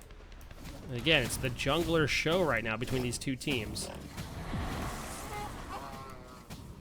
Oni Fury pulled here by Terrible Turtles. Dire Dragons looking for a way in, looking to find a way to take away this Oni Fury, to get those Oni minions for themselves. Now Big Cat ults, gets us on the Kuzenbo, but is it going to be enough as Jordan goes up into the ultimate, and now the World Serpent will hop around, looking to just be a disruption as Bomb fires the through space and time. It doesn't really connect much damage, but the Dharmic Pillars is used here by Chaos Kuzenbo as well. And now up in the air goes Blawman. Where is he going to land? Big Cat pops the shell, just get out. And then boom, onto Jordan is where the Anvil of Dawn falls. But is it going to be enough to anything as of yet? No. Jaeger getting looked at here. Jaeger is going to fall here. And that is going to be a kill over to the Dire Dragons. Remember, Stygian Beacon is spawning in the next 30 or so seconds. This Oni Fury is where this fight started. And now it's Dire Dragons looking at the Oni Fury and looking to pull it. And they do have a lot of shred. They have 2 Hunters and an Anubis. I mean, you can't say that they can't take this. And they will take down the Dire Dragons. Get the Oni Fury. Take that down. And now it's Beacon spawning 20 seconds or so. They do need to get some backs off and get some itemization going. Get their health bars back up because it's going to be full health bars for Terrible Turtles here. And Terrible Turtles, again, now their gold lead cut in half almost. They are looking to get aggressive on to CPEG and Blawman. They're just zoning right now. They're saying, hey, you want this beacon? You're going to step up to it. We got the last one. We want the second one. But now they're rotating over. It's an interesting play here by Terrible Turtles. Their whole right side, they have 4 members rotating over for a possible pyro.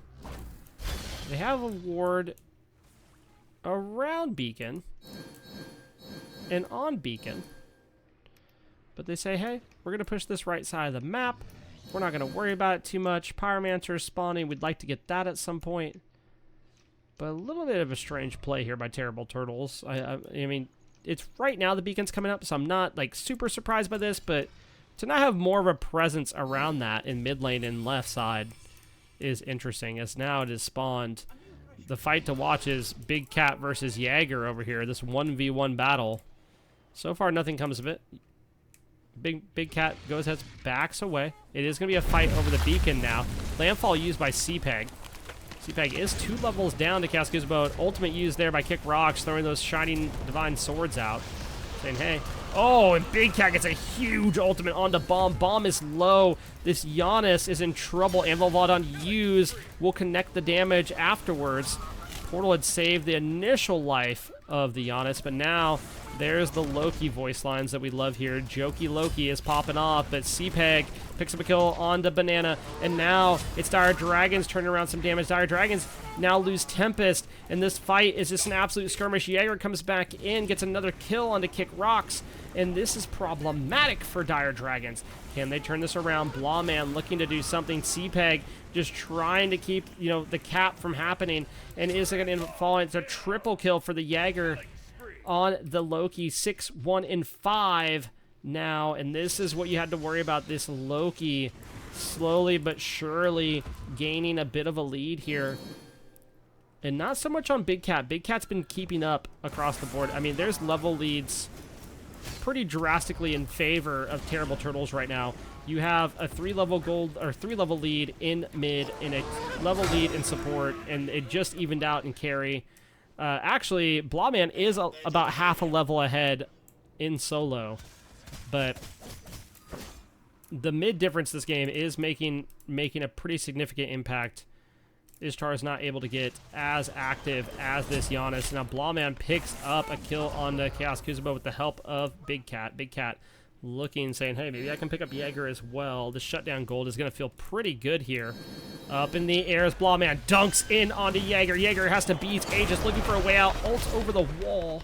Is going to be able to live to see another day.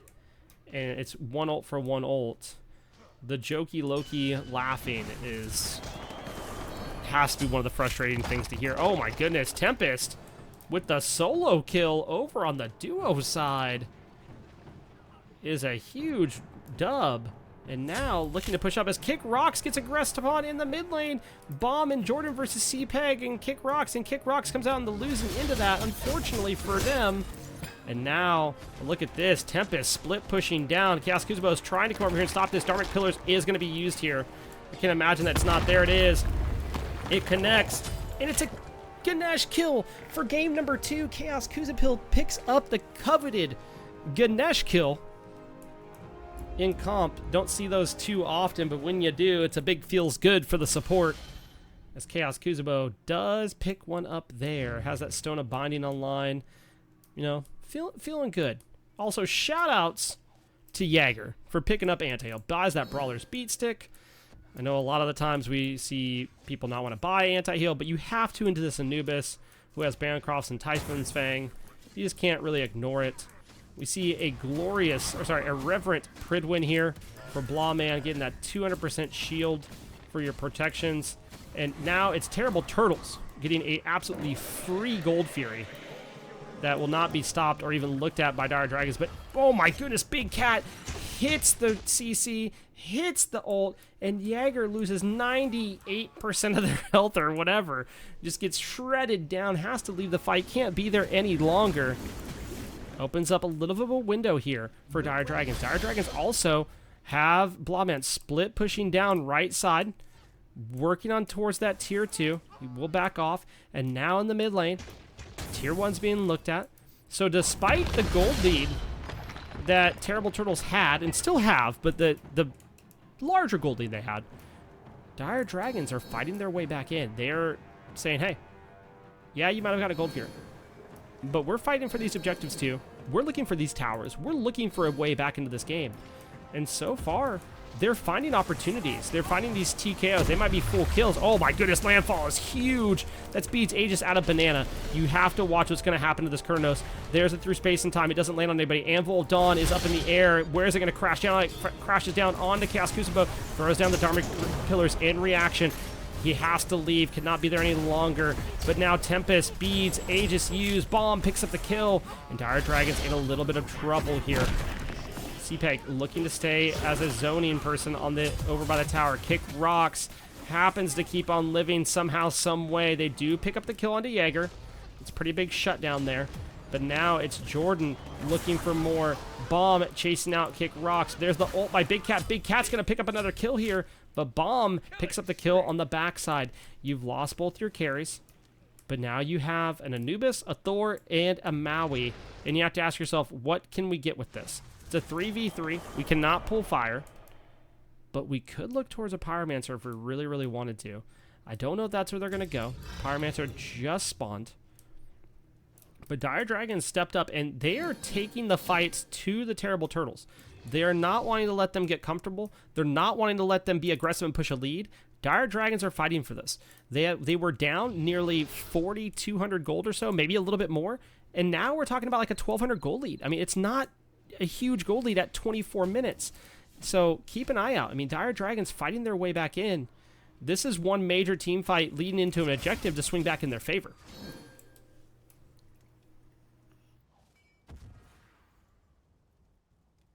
Both solos now have the Reverent Pridwin, so keep an eye on that. These 200% protection shields should be pretty good. Jordan teleports in near this Pyromancer, goes under, looking to see who can they knock up, and it's a 2-level lead now from Blawman. And not only that, Big Cat's already hit level 20, so those leads are not going anywhere. They're already where they need to be. Blawman hits a great wall double tap. Banana playing back, but then a great landfall onto Bomb.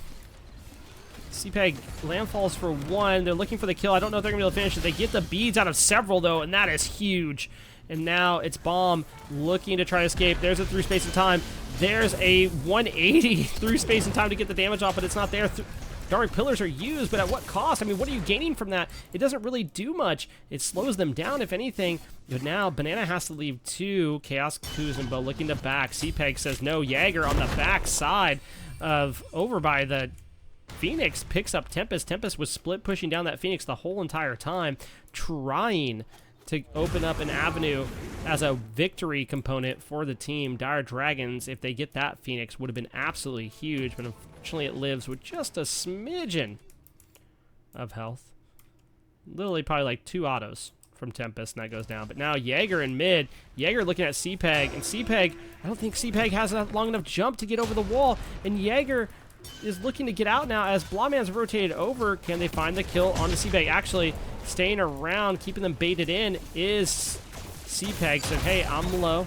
I'll stay around. But now Big Cat in trouble in the mid lane, fighting Jordan. Not just that, Bomb is looking for Big Cat too. Kick rocks, falls. Seapeg low. Big Cat falls. And oh, this is not good. You have Blawman ends up ulting away. I mean, that's really the only option you have at this point. And Seapeg on the Maui decides to leave as 2.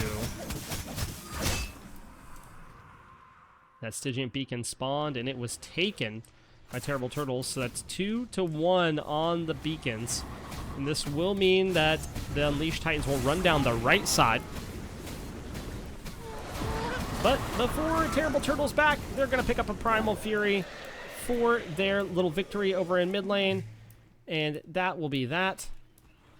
They're back to about 3,400 gold in their favor.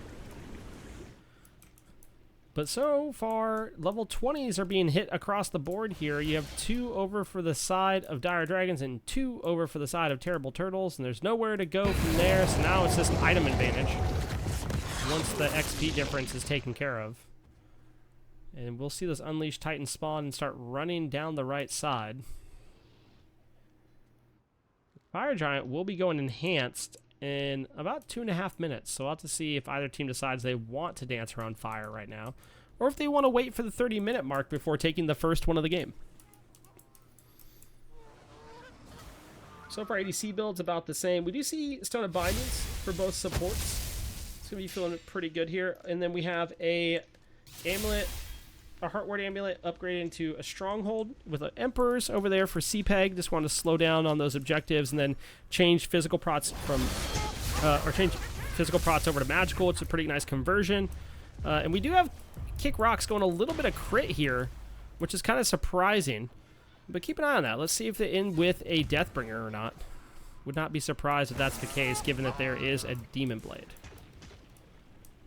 And it will be the Order Titan that's just taken down here. So Dire Dragons pushing up. Have their Titan still. Anvil of Dawn used and dropped onto Chaos Kuzenbo. But look where Jaeger is. Jaeger behind. Jaeger critting a good amount of damage here onto Blawman. Blawman getting shredded down. Not finding a safe way back in to deal with this Loki. There's a landfall onto the Loki.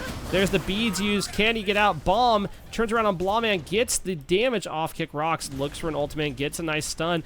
But Dire Dragons are in trouble. They're getting surrounded. Jordan comes in. Seapeg low.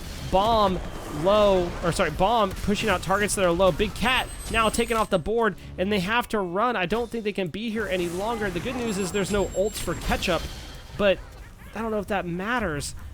Jaeger looking for any type of damage ends up finding it, and this is going to be a deicide in favor of the Terrible Turtles, or nope, it's a deicide.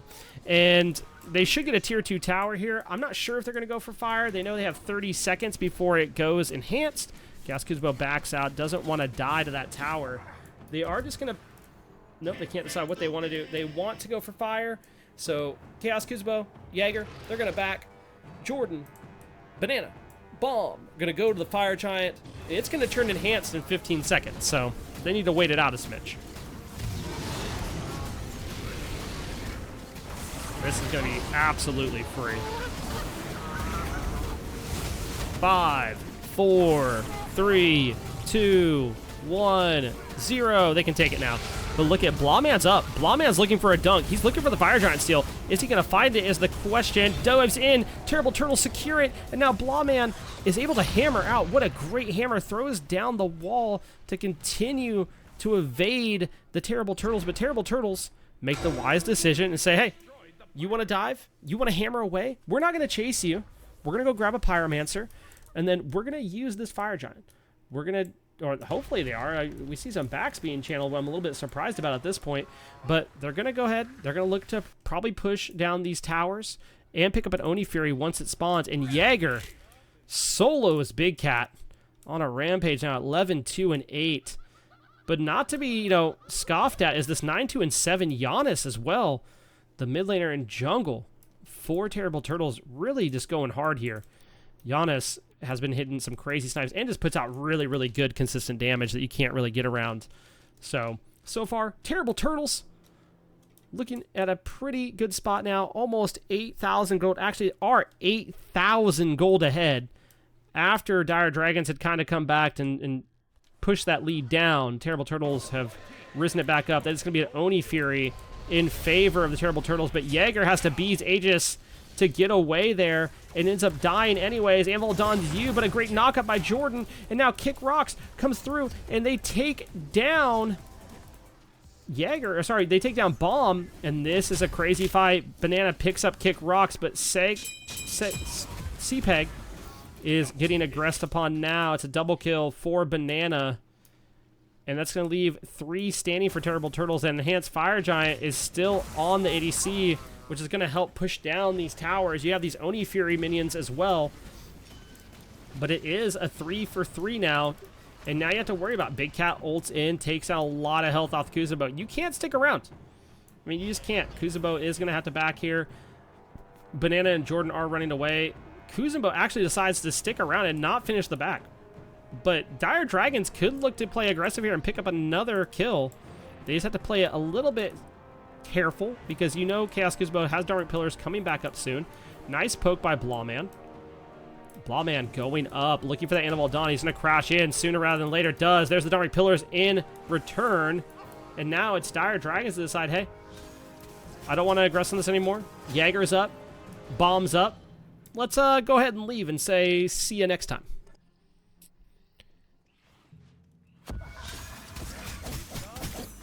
We do see a glorious Pridwin for Chaos Kuzenbo.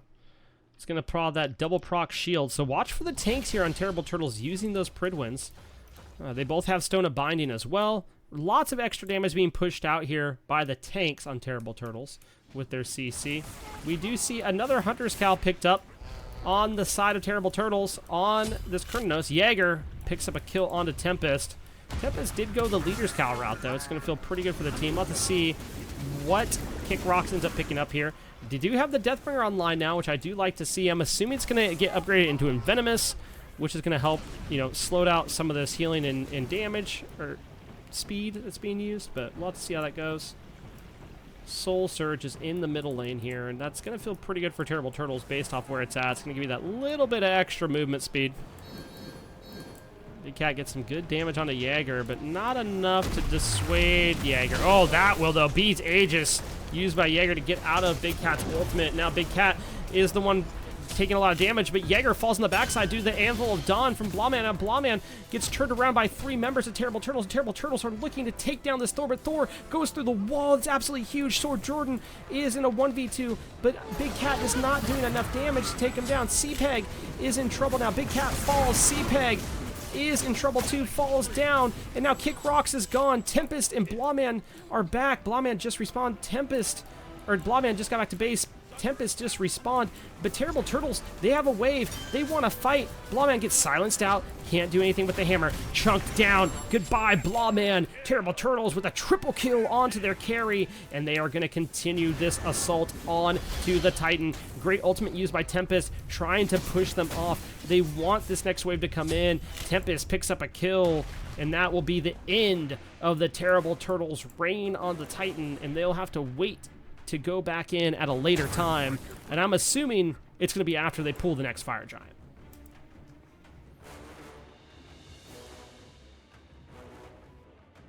Envenom Deathbringer now online for Kick Rocks.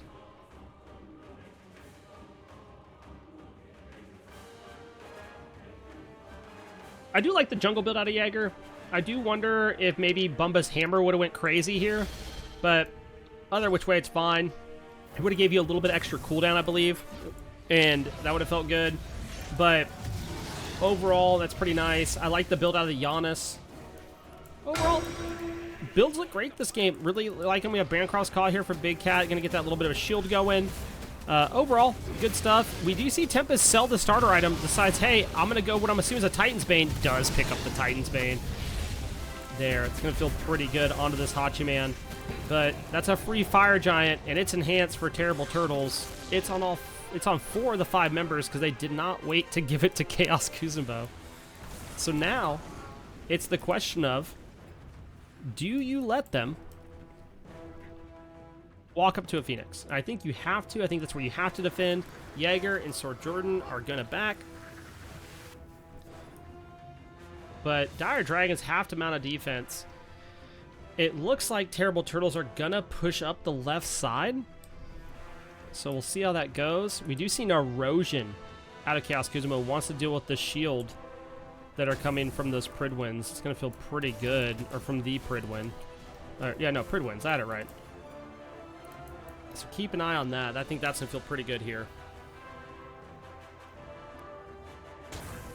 Terrible Turtles walking up the duo side. Looking for a way to not only get this Phoenix, but they get a pick. That's going to be a pretty big moment for them. They go ahead and drop down a sentry, get rid of those wards. Nice little poke damage there by Big Cat. Here comes Jordan on the goose. And they're just going to walk in, and they're going to start chunking down this Phoenix. Phoenix is half health. Chaos Kuzumo drops Starry Pillars, but Blawman comes in with Anvil Dawn, gets great damage off, but is going to pay the price. Dire Dragons to fall from the Jormungandr, and he's looking for more. They got aggressive, maybe a smidge too early outside the Phoenix, and this could be the price that they pay, as now Terrible Turtles not only get the Phoenix, but they're going to take your Titan, and they're going to send this to a game number 3.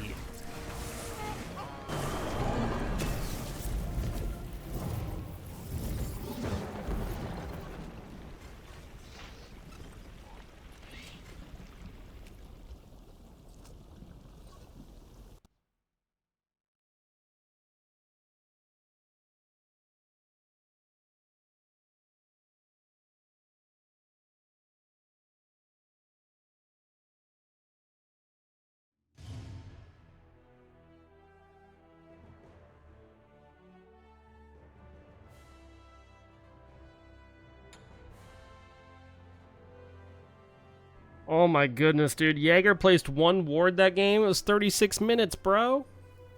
Do y'all just not, like, do people just not buy wards? I'm confused, dude. I mean, this game, yeah, Kurnos ended up coming back as far as, like, KDA, like, 10-3, 10-3, 13-4. It's hard to win a game when a whole, like, 3 players on enemy team are doing this. But Dire Dragons did a good job coming back. I mean, they were down a significant amount of gold and came back, and then Terrible Turtles kind of just put on the gas pedal again. Overall, I think it's just a draft thing that got this game, which is fine. Overall, both teams played well. Let's head into game number 3 right now. After game number 3, I am going to take a small break just to go make lunch. But I do want to do game number 3 before eating lunch. So 1-3-1, 3-3-0, 5-4-8-0. Let's get into game number 3, where both teams are tied up 1-1.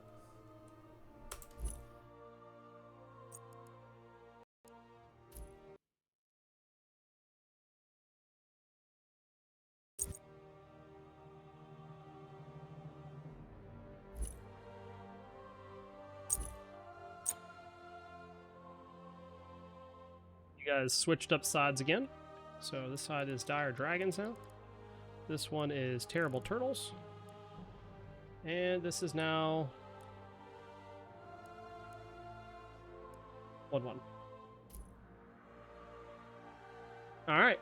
Achilles banned away. Jormungandr finally banned away here. We see both teams play it. Neither team wants to deal with that again, I'm assuming. So Jormungandr has been pretty essential this set, and will get banned away. We've seen what he could do the previous 2 games. Just great damage, great disruption, and really good knockups as of late. Matikuros taken away again, along with the Ravana. Nothing too surprising here. And it's going to be a respect ban onto the Loki, and I really think Jaeger played that Loki really, really well that game. You don't want to deal with that again. Was able to just really kind of pick and choose where they wanted to apply the pressure and take down targets. And it's going to be followed up by a Bakasura ban, which we saw what that could do game number 1 for Big Cat. So game 3, we'll see some new junglers.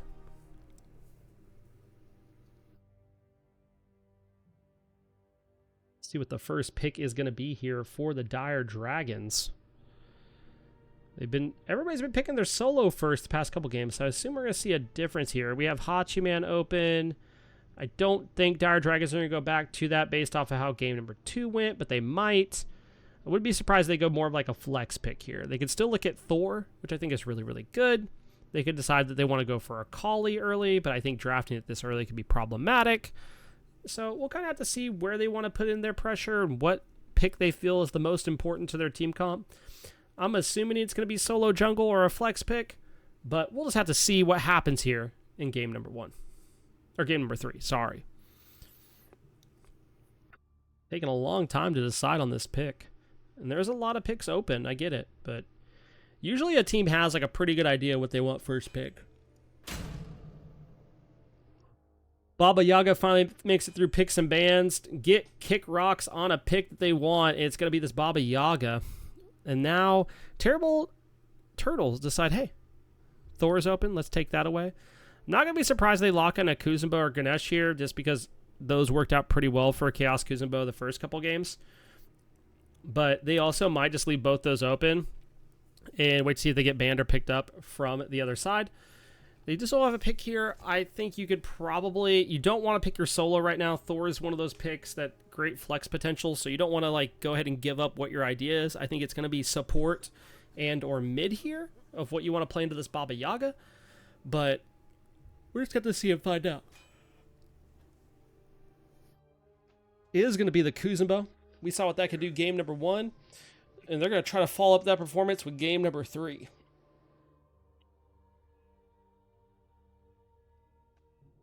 So let's Dire Dragons now. Okay, we know we had to deal with game number 1 with the Kuzumbo. We have a better idea how we want to deal with it. Obviously, Thor provides that same type of dive that the Fenrir had, except from like a further out. It's going to be a Kali here for Big Cat, which is something I talked about earlier. You know, this AA, being able to jump in, stun, pop the ult so you don't die, get a target kill, and then you get your health back. This feels really, really good. Overall, I think this is right in Big Cat's wheelhouse, along with the Bakasura pick from earlier, so this feels really, really good. See Mulan picked up again. I'm assuming this is going support for CPEG again. We saw it game number 1, looked really good. You just have to be a little bit careful with the ultimate and how you dive with it. So I am concerned about that. But this Giannis for Bomb, that could be a little bit scary. It's something we got to watch out for here. I think you have to shut that down this game. I think you cannot let Bomb play their way to game number 1. This Baba Yaga will do a better job at playing into the Giannis than the Ishtar. So it's going to be a tier ban. Tier been pretty good in the solo lane as of late, especially since you have the ultimate changes with the stance switches. They're going to go away and ban away the Kerninos. Say, hey, we don't want to see that again. It worked out pretty well with that Ganesha earlier, so let's get rid of that.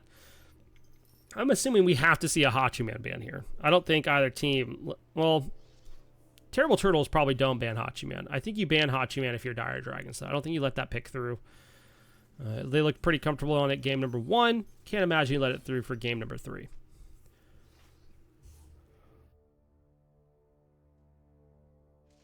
Odin, a good ban here. You don't have any leaps, so getting rid of that ultimate that you'd have to deal with is pretty essential. This does lead into a King Arthur ban. Another really good solo lane pick. They're not convinced this Thor is going solo, so they go ahead and take away a priority pick for solo lane. This does leave Hachi open, though, and I'm curious to see, do they go ahead and pick it here, or do they wait? If I am Terrible Turtles, I wait. I do not lock in the Hachi here. I wait and lock it in afterwards. Instead, they lock in the Hachi. Tempest goes cool. I'll play Kernenbog, and now we just have to decide who we want in the solo lane. I'm curious to see where this goes. Do you take another Guardian? Like, do you go the Jing Chin route or like Cthulhu? Or do you go, hey, I want to play a Warrior 2 and you just have one magical? I'm curious to see what the plan is here. Obviously, that Mulan could go solo. I just don't think it is. I think you're definitely going some type of magical in the solo lane. And I'm curious to see which of the magical gods it's going to be. I think it has to be a Guardian. Trying to think of what other Guardians I'd like to see in solo. So far, I got nothing. Ymir would be kind of sick. I don't think he's good into their comp, specifically in solo lane, because I think they're going to punish that. But I do think it's a sick pick. You also want something that plays well into Thor. Just in case it's Thor solo. Sung Wukong. Alright. I'm about it. Gonna have 1 mage, so 4 fizz. I do like the Wukong pick. Wukong has that healing, has a way to get up, kind of reevaluate the fight. Has good CC with like a root and a knock-up. Puts out good damage, has a good slow. Overall, I feel like that feels pretty good in their comp, especially into Hachi and Giannis. If you could kind of close the gap on them and put pressure on them, I think it's going to feel good as a solo. So we'll have to see how that ends up panning out here. And then this leaves last pick here for Terrible Turtles. It's going to be a Humbats, so I'm assuming it is going to be Thor solo Humbats jungle as we hop into game number 3. And this will be game, set, match. After this one, we'll have to see who takes it all after this game.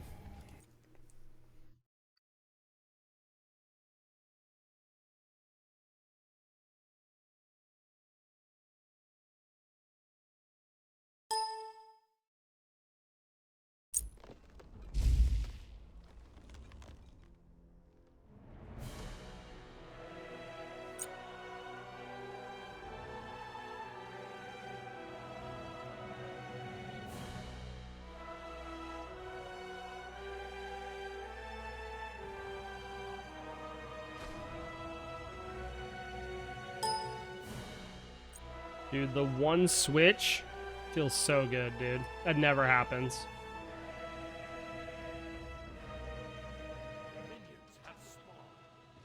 Alrighty. Still Hunter's Cowl for Banana. Or still Cowl, sorry, Leather Cowl. I'm assuming it's going to be built into Hunter's Cowl later on, because that's all they've been building. And then we have a War Flag for the Kuzenbo. Still same type of builds over here. Nothing too crazy. Do see a Warding Sigil this time around here for Blawman. In the blue stone over here for Jordan, which is typical for a Thor play. And they decide to wait and pull their purple buff slowly so that way it can't get invaded upon. Does happen sometimes in comp where you pull that a little bit too early. And then you get a support that comes over and takes your purple buff, and then you're big sad, so they keep that from happening. CPEG getting aggressed on early here. Has to go ahead and have the horrific popped on top of them. Shell's going to be used by CPEG. CPEG, I don't think it's going to be safe. First blood for Banana under a minute into the game is devastating. That's Bees used by Tempest as well. Relic's fully down by the dual lane of Dire Dragons. And that is not what you want to see early on here. Jaeger jumping in on this Humbats, looking to get some damage off him to kick rocks. And not only that, Bomb puts out some more damage. Kick Rocks is in a bit of trouble here. So far your carries have been pretty well pushed out. Luckily for Kick Rocks, you still have the beads, so at least there's that. But Dual Lane is going to be feeling a little bit. Big Cat's going to have to come over here and get some pressure sooner rather than later.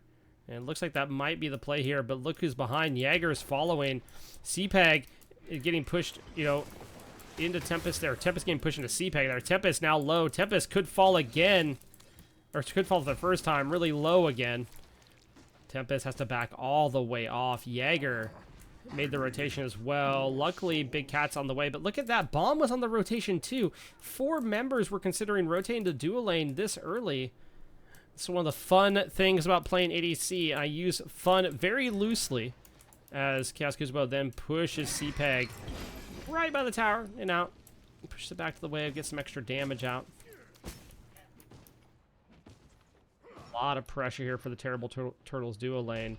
Over on the right side, the solos are fighting out. Blawman, not very healthy into this Thor. Is probably going to back sooner rather than later just to get some itemization online and help with that. And just regen some health. So keep an eye out. Jordan could decide to play this a bit aggressive if they want to. But for now, we're just going to stand back, let it happen. And say, hey, you want your farm on these minions, you'll have to step up for it. Maybe I hit you with a hammer, but so far, it's going okay. But look at this, Jordan rotating in. Jaeger's on the way. And they're going to pull the blue buff. Again, Jaeger is here. Jaeger leaps in, looking for that damage, throws the monkey out, decides not to monkey hop to anybody. But instead, on the left side of the map, CPEG trying to save the purple buff, isn't able to do so. Purple buff's going to go in favor of Terrible Turtles. Now Turtles are still here fighting. CPEG's half health, Tempest is half health, but so is Banana, and Banana could end up falling here. Great pull by CPEG, but is Tempest going to live long enough? Both ADCs die at almost the same time. Bomb fires over an ultimate, and it chunks down CPEG. CPEG has to shell again, but is it going to be enough? And I don't think so.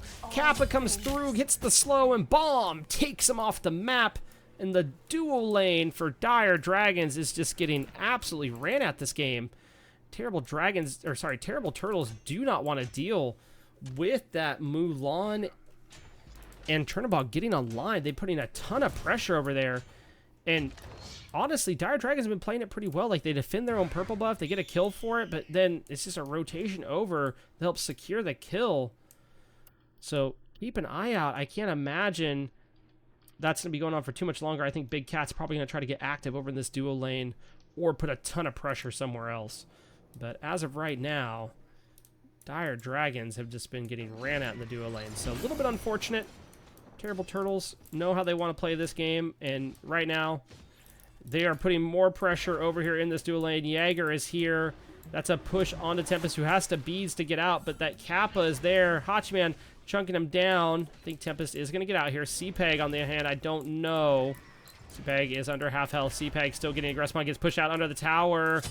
That's another kill onto CPEG. The pressure is all on the duo lane of Dire Dragons so far. And that's okay. If they want to put all their pressure on duo lane, you just farm and look for pressure elsewhere, and that is completely fine. As someone that plays ADC and has this happen to them quite often, that's okay. That just means, like, it takes you a little bit longer to get relevant in the game, but your mid laner and your solo laner are going to get a lead, or hopefully, and you're going to be able to push an objective on the other side of the map and get some farm off of them. So, overall, not a terrible thing to be happening as of right now. Just a little bit unfortunate. CPEG here, level 4, really wants to hit level 5 sooner rather than later. It's going to help out a bit. But right now, Terrible Dragons do have about a 1900 gold lead. And that's something to keep a watch on, because last game, Terrible Turtles pushed a lead quickly. But this is what I was talking about. Big Cat goes, cool. You guys put a bunch of pressure over here earlier. The Hachi already dashed. Watch this. I'm going to walk in, hit a stun. I'm going to hit a bunch of damage. And then I'm going to leap on him. And he should go bye-bye? Oh, no. They've used a lot here. Okay, there we go. Big Cat picks up the kill. Tempest had used the ult for the slow, but now Chaos Kuzubo could be in a little bit of trouble. If another stun comes through, there it is. And Big Cat might decide to ult and go for this, but instead stays back and says, hey, I'm not going to get that aggressive. We don't know where Jaeger's at. I'll just help push the waves, get some farm. No reason to do anything too crazy here. Tempest sticking around. And now Big Cat's going to go get some farm. Really good gank. Nice disengage. Made sure, hey, I didn't get too aggressive there and fall. Well, that's what I was talking about. You can let them put all the pressure they want over in duo. You can return it later on. You don't have to play to counter everything they're doing. You can play on the other side of the map. And that's a really good play there by Dire Dragons to calm it down, slow it down, and do what needs to be done. As Big Cat now tricking over to level 7, a little bit behind Jaeger. Jaeger is working on that Transcendence, so watch that power spike if that gets stacked. That's going to be a bit problematic, at least for a little bit, because that is a nice power spike. But Banana's coming aware of the shield buff is gone, so not able to pick that up. Kick rocks, a little bit behind in the mid lane, but is going to go ahead and secure the green buff for CPEG, and CPEG will go back and pick it up. It's a prophetic cloak for CPEG, and Chaos Kuzenbo is picking up the... Yep. Gauntlet of Thebes. There we go. My brain stopped. That's really good. Over on this right side, though, Sir Jordan poking away at Bastion, but is going to get ran at now. Blawman hits the nice root there. Now it's Jordan having to hammer away, and they don't have really a way to catch up, but that's fine. Going to relinquish some of the pressure back in their favor.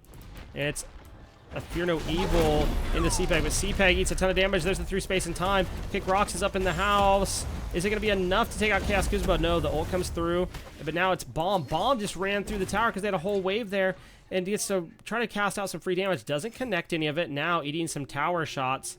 Will survive, but how long? Because guess who's there? Big Cat's there, picks up the kill. You're going to run all the way to my tier 2 tower and then eat some tower shots for free. I'm going to capitalize on it.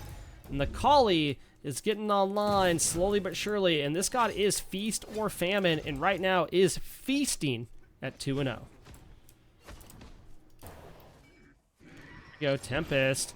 Oh, doesn't get the root. Wouldn't have mattered. The beads were already used by Banana, so nothing, you know, no harm, no foul there. Would have confirmed a little bit of extra damage. But both ADCs are low here, and now Chaos Kuzubo making the rotation. Tempest needs to start walking away. Is going to dash. Decides not to dash in the wall. Stays to land in that. Woohoo! In the flag, and then boom, ultimate used there by Banana. And Kuzubo might decide to do some tricky business here. Yeah, decided to throw the cap off the wall. Didn't have it in the right range at the right time. But that could have been devastating. If that hits you during your back and that's how you die, let me tell you, I've been there.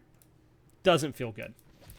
CPEG connects a grapple onto Bomb. And now Bomb looking for a way to return a little bit of damage as Kuzubo and Jaeger are rotating over. Kick Rocks and CPEG have to be careful here. In 3 minutes, we have our first beacon fight of the game. So right now, just looking to stay aggressive in the mid lane. But there it goes, ultimate out, and that's going to be damage onto CPEG. But CPEG should be able to walk out. Home Sweet Home used here by Kick Rocks. Big Cat has made the rotation, but there's not much to find here. No damage really put out by either team. They all just kind of look at each other, throw out some abilities, and go, cool. That just happened. Let's go back to farming. It will be mid Harpies going to Blawman and Big Cat here.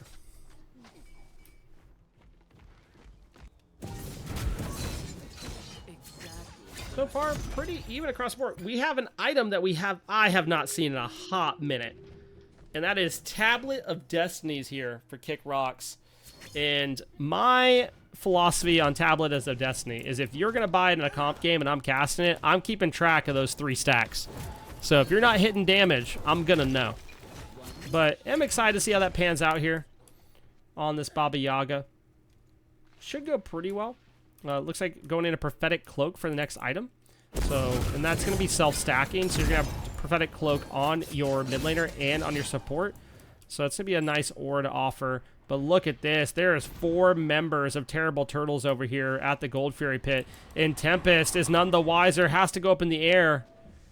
Has to get out. Gonna fly all the way over to solo side to look for a kill onto Sword Jordan, and they don't end up finding it. In fact, they don't even find bastions or a tower there. Tempest goes, cool, I didn't die, I'm out. And Big Cat goes, yo, me too. And that's gonna be a free Gold Fury over to Terrible Turtles there. Push their gold lead up a little bit more. A little over 3,300 now. Not the end of the world, but definitely feels bad when the gold lead's that significant here at 11 minutes into the game. And that's 1 minute out from a beacon, which will be our next fight that should be happening as a team. We've seen how these teams prioritize this. They tend to send like 3 or 4 apiece over. We'll see if they decide to keep that same relevancy this game. We do have Jordan backing here on the Thor, so I'm assuming you're going to play more towards mid as it's about 35 seconds out. So Tempest picking up the shield buff, wants to go ahead and have that. And I imagine now is going to go ahead and clear lane. We'll see if the ADCs decide to rotate over. As of right now, we do have Jordan rotating over from Terrible Turtles. And that's a lot of damage onto the Giannis. They take the Giannis off the map. Big Cat is in trouble here. Big Cat. Anvil Dawn misses by Jordan. Cat is going to get out because the wall misses too. The Collie's gone. Yes, it's a TKO. That helps you. Beacon's respawning, but the Giannis was taken off the map. And that's 15 seconds. This Collie isn't able to run back a little bit faster than that. Luckily, the portals from the Giannis are going to help. But you've already got the big thing you have to worry about, and that's that Anvil of Dawn. As Kick Rocks is in trouble, Fear No Evil and Monkey Toss were used, but neither was enough to take her out the kill. CPEG now in trouble. Beacon hasn't started capping yet. Now it's going in favor of Terrible Turtles. ADCs are walking their way, or Blawman stalling out this capture. CPEG is still around. It's a 4v3, about to be a 4v5. As the rest are rotating in. Big Cat is now here, blinks in, isn't able to confirm the stun, and now Chaos Kuzubo is the one contesting this capture point. Can they stop it is the question. Jordan now in trouble. Jordan steps up, half health, isn't able to do much more than that. They're looking for CPEG. CPEG under 30% health, under 25% at this point. Really, if they get looked at funny, could be taken, and they slowly but surely trickling over to the Order side. Dire Dragons are capping this.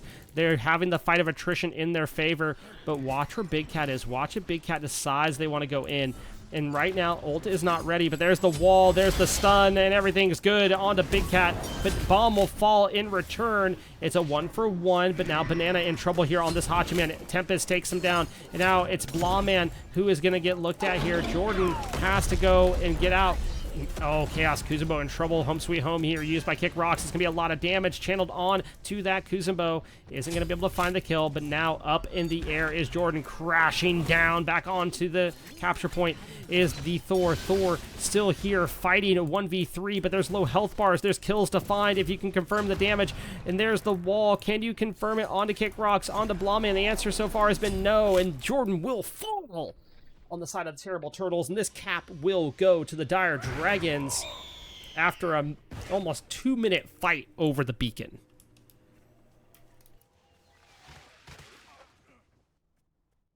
Holy smokes. Y'all wanted that beacon this game. The previous games, the fights were a little bit like, okay, gotta pick, all right, we're cool, then that's what happens. This game is like, yo, we are fighting over this beacon. Someone will get it. Keep an eye out. The junglers are 2-1-3 and 2-0-0. So that's something to watch out for, as both of the solos also have a kill. 1-0-2 and 1-1-1. 1-1-0.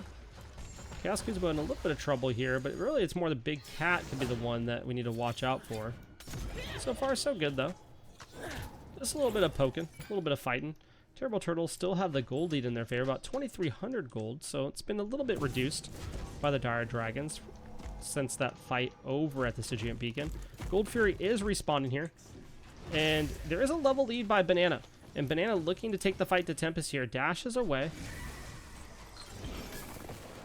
Tempest looking for the fight. Over on the right-hand side, though, jungles have rotated in, but then decide to leave. So Jaeger decides, I'm not going to get a kill here, never mind, and says and dips out. Antwerp Spike's feeling pretty good here, along with the Sunder for Blawman. So teleport Sunder on one side, teleport Blink on the other. A little bit surprised to see Jordan go for the Blink here over a Sunder or another Relic, but sometimes that's the way of the road. Kick Rocks goes ahead and says, hey, I'm going to respond to your Fear No Evil with Home Sweet Home. Beads used by Jaeger to get out. But now Bomb comes through. Another snipe from downtown to take someone out, and this time it's going to land on a Kick Rocks. 2 games in a row. I don't think you can let Bomb onto this Giannis. This hit in the snipes is absolutely insane. KDA might be 2-3-1, but confidence-wise, feeling a lot better than that. And now you have Big Cat over here on the duo side, catches the dash of Hachi. Is able to go ahead and confirm quite a bit of damage and gets the ultimate out. And now they are making a rotation over here. You have Chaos Kuzenbo and Jaeger looking for Big Cat. Question is, how are they going to play this? Big Cat looking, jumps over the wall of the Gold Fury pit. Jaeger following. Now Bomb on the way over, following it through. There is a horrific, and there's the ultimate out of Big Cat, trying to sustain a little bit longer. But now Jordan has made the rotation over to the mid lane. Anvil of Dawn's coming out. There's the leap by Big Cat, but is it going to be enough? It is. The Anvil of Dawn is off the mark, and Big Cat lives to see another day. A lot used there and nothing to confirm the kill. But now this is going to open up a Gold Fury pool here for Terrible Turtles. It looks like Dire Dragons will contest this one. They will step up to find out. So far, so good. Coming up. Nice damage put out here. Gold Fury at 50%. CPEG, Kick Rocks, Tempest walking in. It's a 3 versus 5. There's the Fear No Evil on the Tempest. Tempest goes into the wall, but Tempest in trouble here. Low health bars. Terrible Turtles confirm the Gold Fury. And on the back end, they get Tempest as well. Are they going to have to pay the price? Is anyone going to fall on their side? The first to fall will be Jordan. Blawman has made the rotation as well, looking for this Beads Aegis bomb on this Giannis, and will continue the run down. Bomb looks like they're going to get out, and this should be a play for Dire Dragons to possibly go for a tier 1 if they want it. So far, that's not going to be the play. They're just going to go and take down this wave instead. See if Big Cat decides to stick around, as they know most of the ultimates were used there by Terrible Turtles. They are going to go and take down the Bastion. Will they take down the tower too? The answer is no. In fact, they start back and realize they didn't finish the Bastion, and then they auto-attack it one more time. It is worth mentioning that both the mid and support of Dire Dragons do have 19 and 20 stacks respectively on this Prophetic Cloaks. Soon those will be stacked, and those are going to be feeling pretty good in these team fights. Everybody's going to be tanky. 24 stacks on this Tablet of Destinies is good. It's a Frostbound Hammer here for the Wukong over going the Runic, which is what we've seen picked up a lot. Probably going to still go to this Pridwin upgrade then, if I had to guess. Other than that, nothing too crazy build-wise. A lot of what we've already seen. Tempest is about a level behind here in duo, so you want to keep an eye on that. It's 3,000 gold difference right now in favor of Terrible Turtles. Their stat lines show that. They have a little bit better KDA across the board. 1-0 and 4 on support, 2-0 and 1 on jungle. Feels pretty good there. The Dire Dragons, 2-1 and 4 in the jungle, 1-0 and 2 in the solo. Not too bad either.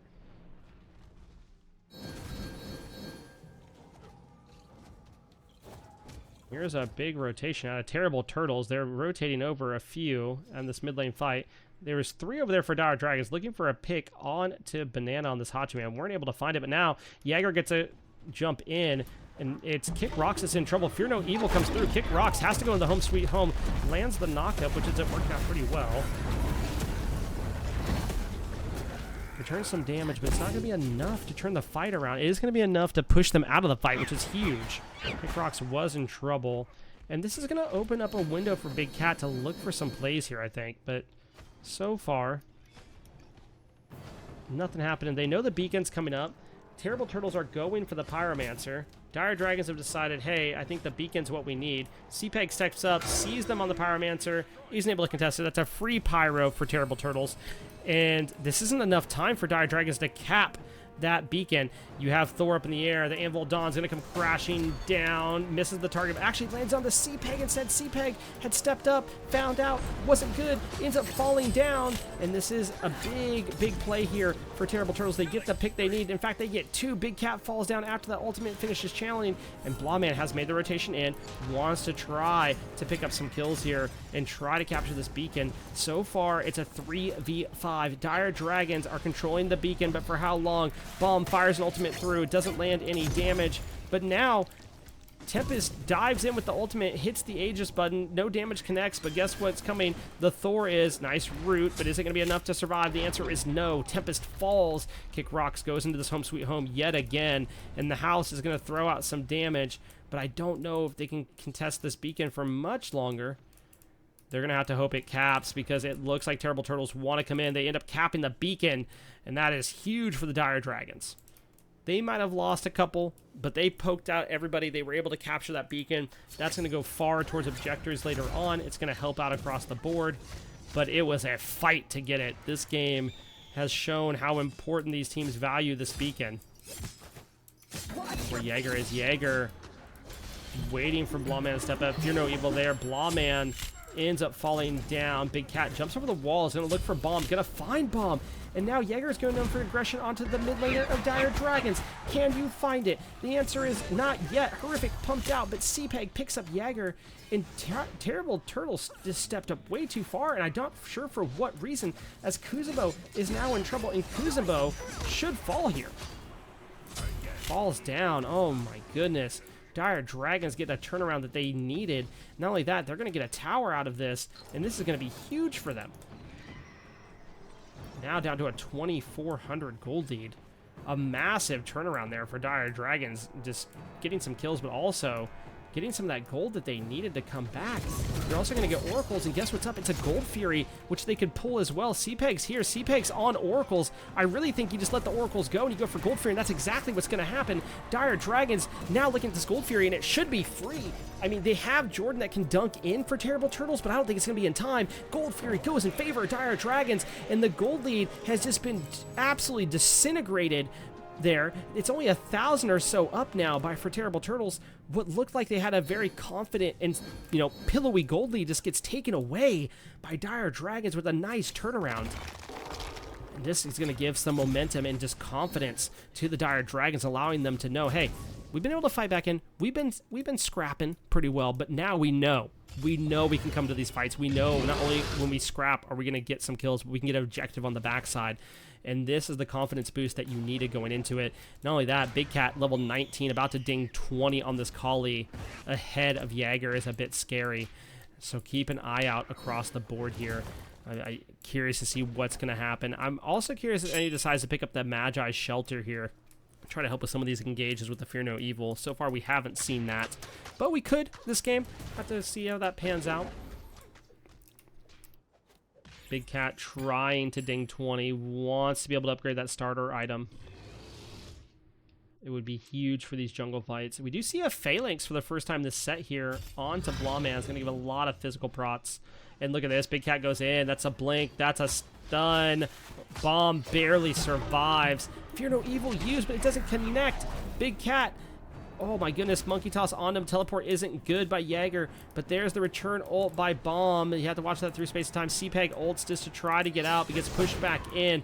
Blawman's over here. CPEG is in trouble. Has 4 members of Terrible Turtles trying to run them down this Mulan.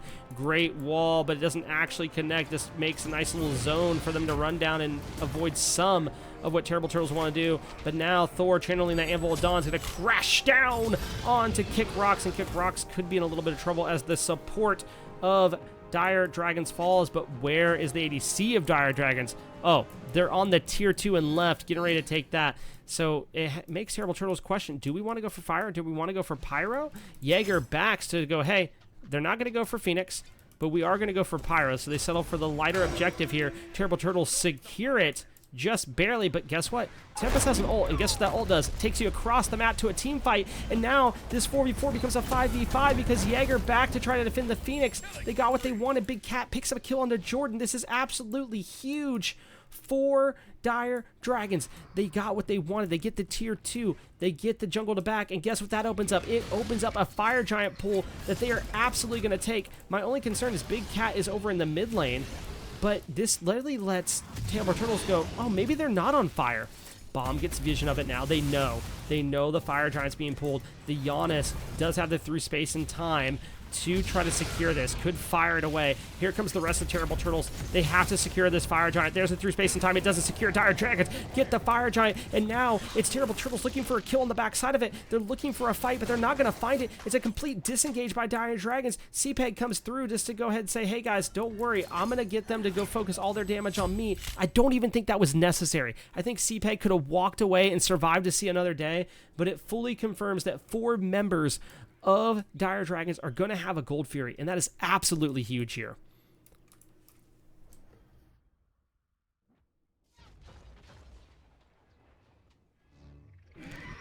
Tier 2 tower being looked at by Terrible Turtles. They have 4 members here.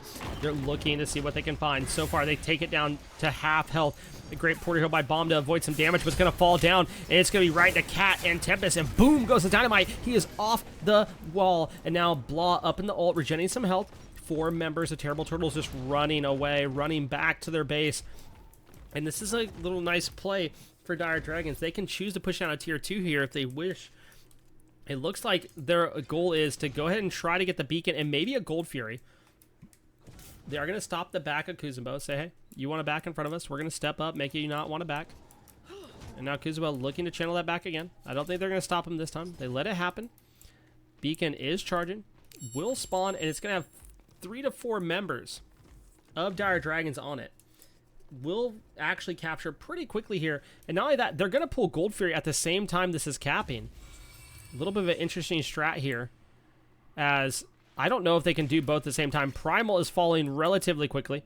They get Primal, but Beacon's getting actually challenged, so it hasn't fully capped yet. Almost there. Jaeger trying to go in on the back line that was there, but so far, Beacon captured too. Great play here for Dire Dragons, but now Tempest makes an insane play here, goes in on Jaeger by themselves. Isn't going to find anything, is able to get out, which is more impressive than anything. I don't know if you had to use the ult there. I think they were just trying to get some vision, maybe misclicked into that, but lives to see another day somehow, some way.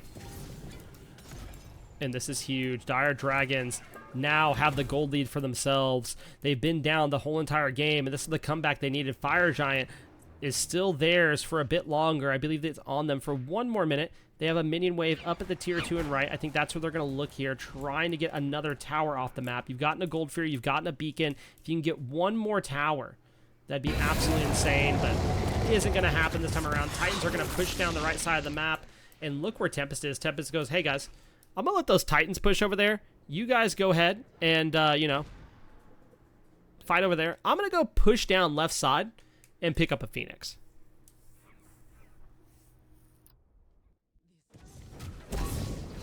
Other 4 members of Dire Dragons are here. Blawman is going to go ahead and back, but does have teleport to re-engage this fight. They're aware that Tempest is on this left side of the map, so they're going to send Jordan over on Thor to try to deal with that. But look what Tempest is doing. Goes for the purple buff. Go, oh, hey, guys, I'm not here. Nothing to worry about. By the way, I'm going to show back up on a wave in like 20 seconds. Does just that. So you've wasted the time of Terrible Turtles solo. And someone's going to have to respond to this, because the thing is if Tempest walks up with a wave, that Phoenix is just going down. There's just nothing wrong, nothing wrong with this play. It's perfect play here by Tempest. And now, here comes over on that side. You have Jaeger over here trying to do something.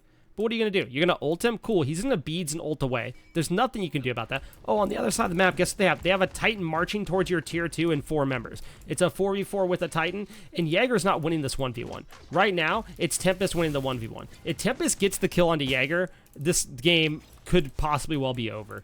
Jaeger is going to try to back off and make a rotation over, but look at this play here. Dire Dragons pushing down the tier 2 on the right side now as their Titan just chunks away. Tempest keeping aggressive on the Jaeger, not letting him make the rotation. Not only that, is winning the 1v1, takes the 1v1 to Jaeger. That's an ADC taking down the jungler, and on the backside of that, you have the jungler taking down the support of Terrible Turtles. That's 2 down. The tier 2 is gone. The Phoenix is next. Everybody here for Dire Dragons, and you have to ask yourself, can you defend? And now Jordan's up in the air on this Thor. Anvil of Dawn is going to have to land on the right target. It lands on the cap, but I don't think it's enough beads used by the Kali, and it's just shredding down. Giannis is going to take him down, but it's going to be a trade as Tempest takes down 2. And now you have the Titans are fighting inside the base. But guess what's respawning? Fire Giant. Guess what it is this time? Enhanced. And Dire Dragons have 4 up. You only have 2, and you have a Phoenix that's exposed. This is detrimental to the Terrible Turtles. They thought they had pretty easy going there for a bit, but now Dire Dragons have really turned this around in their favor, and it's just been great play, great patience by the Dire Dragons that have turned this to their favor. Now, there are 4 members up on each side. You do have to worry about Bomb and the ultimate that's going to start in 20 seconds. So you're not going to be able to pull this fire immediately. I do think the play might be here to send Tempest over to Gold Fury with somebody and pick up this Oni Fury to put pressure on the lanes. Looks like that could be the play as Tempest is in the left jungle. Ultimate's up, so if a team fight is pulled, you can rotate over. But this Fire Giant is the objective that you want to fight over. But look at this. Terrible Turtles pulled the Pyromancer, got it to half health, and said, I don't feel so good about this. They're not here yet. And they just leave. Meanwhile, on the other side of the map, you have Tempest pulling Oni Fury by themselves. Decides, hey, I can't do this. I am going to need some help. Typical ADC life, honestly. And is going to go through and pick up the shield buff. That is going to help a little bit, but I don't think that makes you want to go for it anymore anyways. You're going to go, hey, if they're all 5 over there, maybe I pull this purple buff. Maybe I look at Phoenix again. Maybe that's an option here and try to split them up so we can pull fire a lot easier. And that's exactly what's going to happen. I mean, you have Tempest, again, pushing up this left side with a wave. And you have to respect it if you're Terrible Turtles. You can't stick around for too long. And look at this. No one's backed yet. This is a free Phoenix for Dire Dragons. And not only is this a free Phoenix, okay, Bomb goes back. I was like, it could also be game if no one backs. Bomb makes the rotation. Is going to try to deal with Tempest in this 1v1.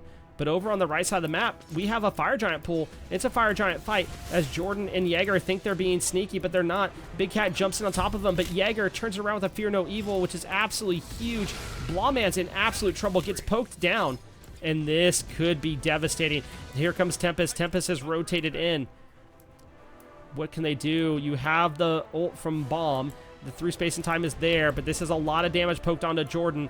Now look at Jaeger on the right side. Jaeger trying to get active here, trying to find Tempest, but so is Bomb. This is great. Angus, they're looking for the damage, but no, Tempest falls down. Can they turn it around? Terrible Turtles pick up the Fire Giant. Seabag picks up a kill. Now looking at Bomb, trying to find another one, but I think Bomb might secure this one as well. This is terrifying as Banana picks up a kill onto Kick Rocks, and now it's a deicide in favor of Terrible Turtles. The split push plan only worked for so long. It got baited for too long this time, and this is huge for Terrible Turtles. This is 17 seconds without Wukong up, 10 seconds until Kali's up. You get a tier 2. You get a Phoenix.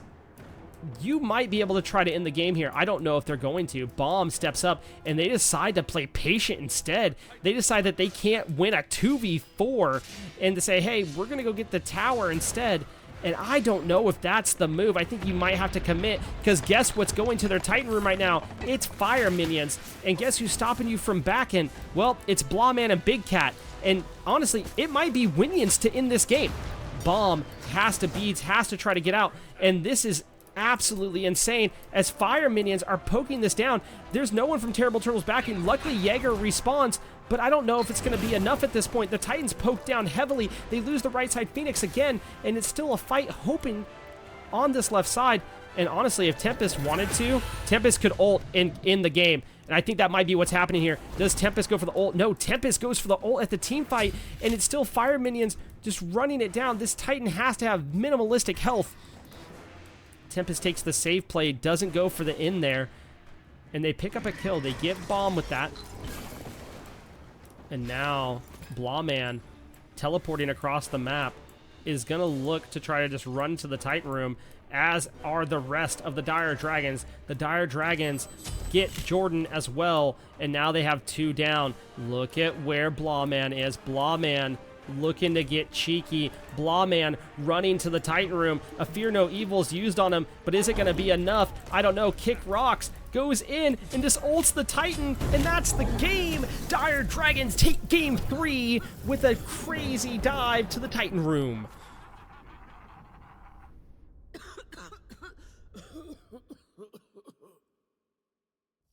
Holy. Y'all like to fight a lot.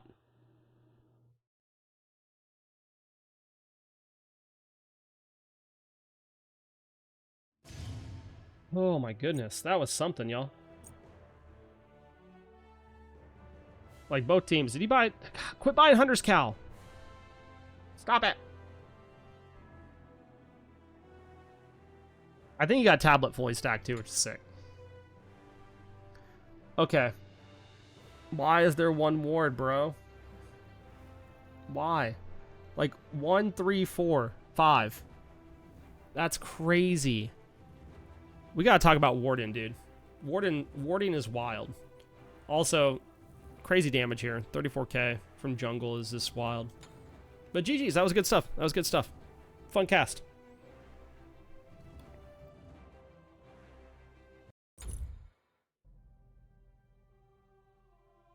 Oh, your mic peaked out. I've had that happen. We had my mic switch to my webcam once, and it peaked, and we lost. Like, no one heard me because we didn't know. It was frustrating to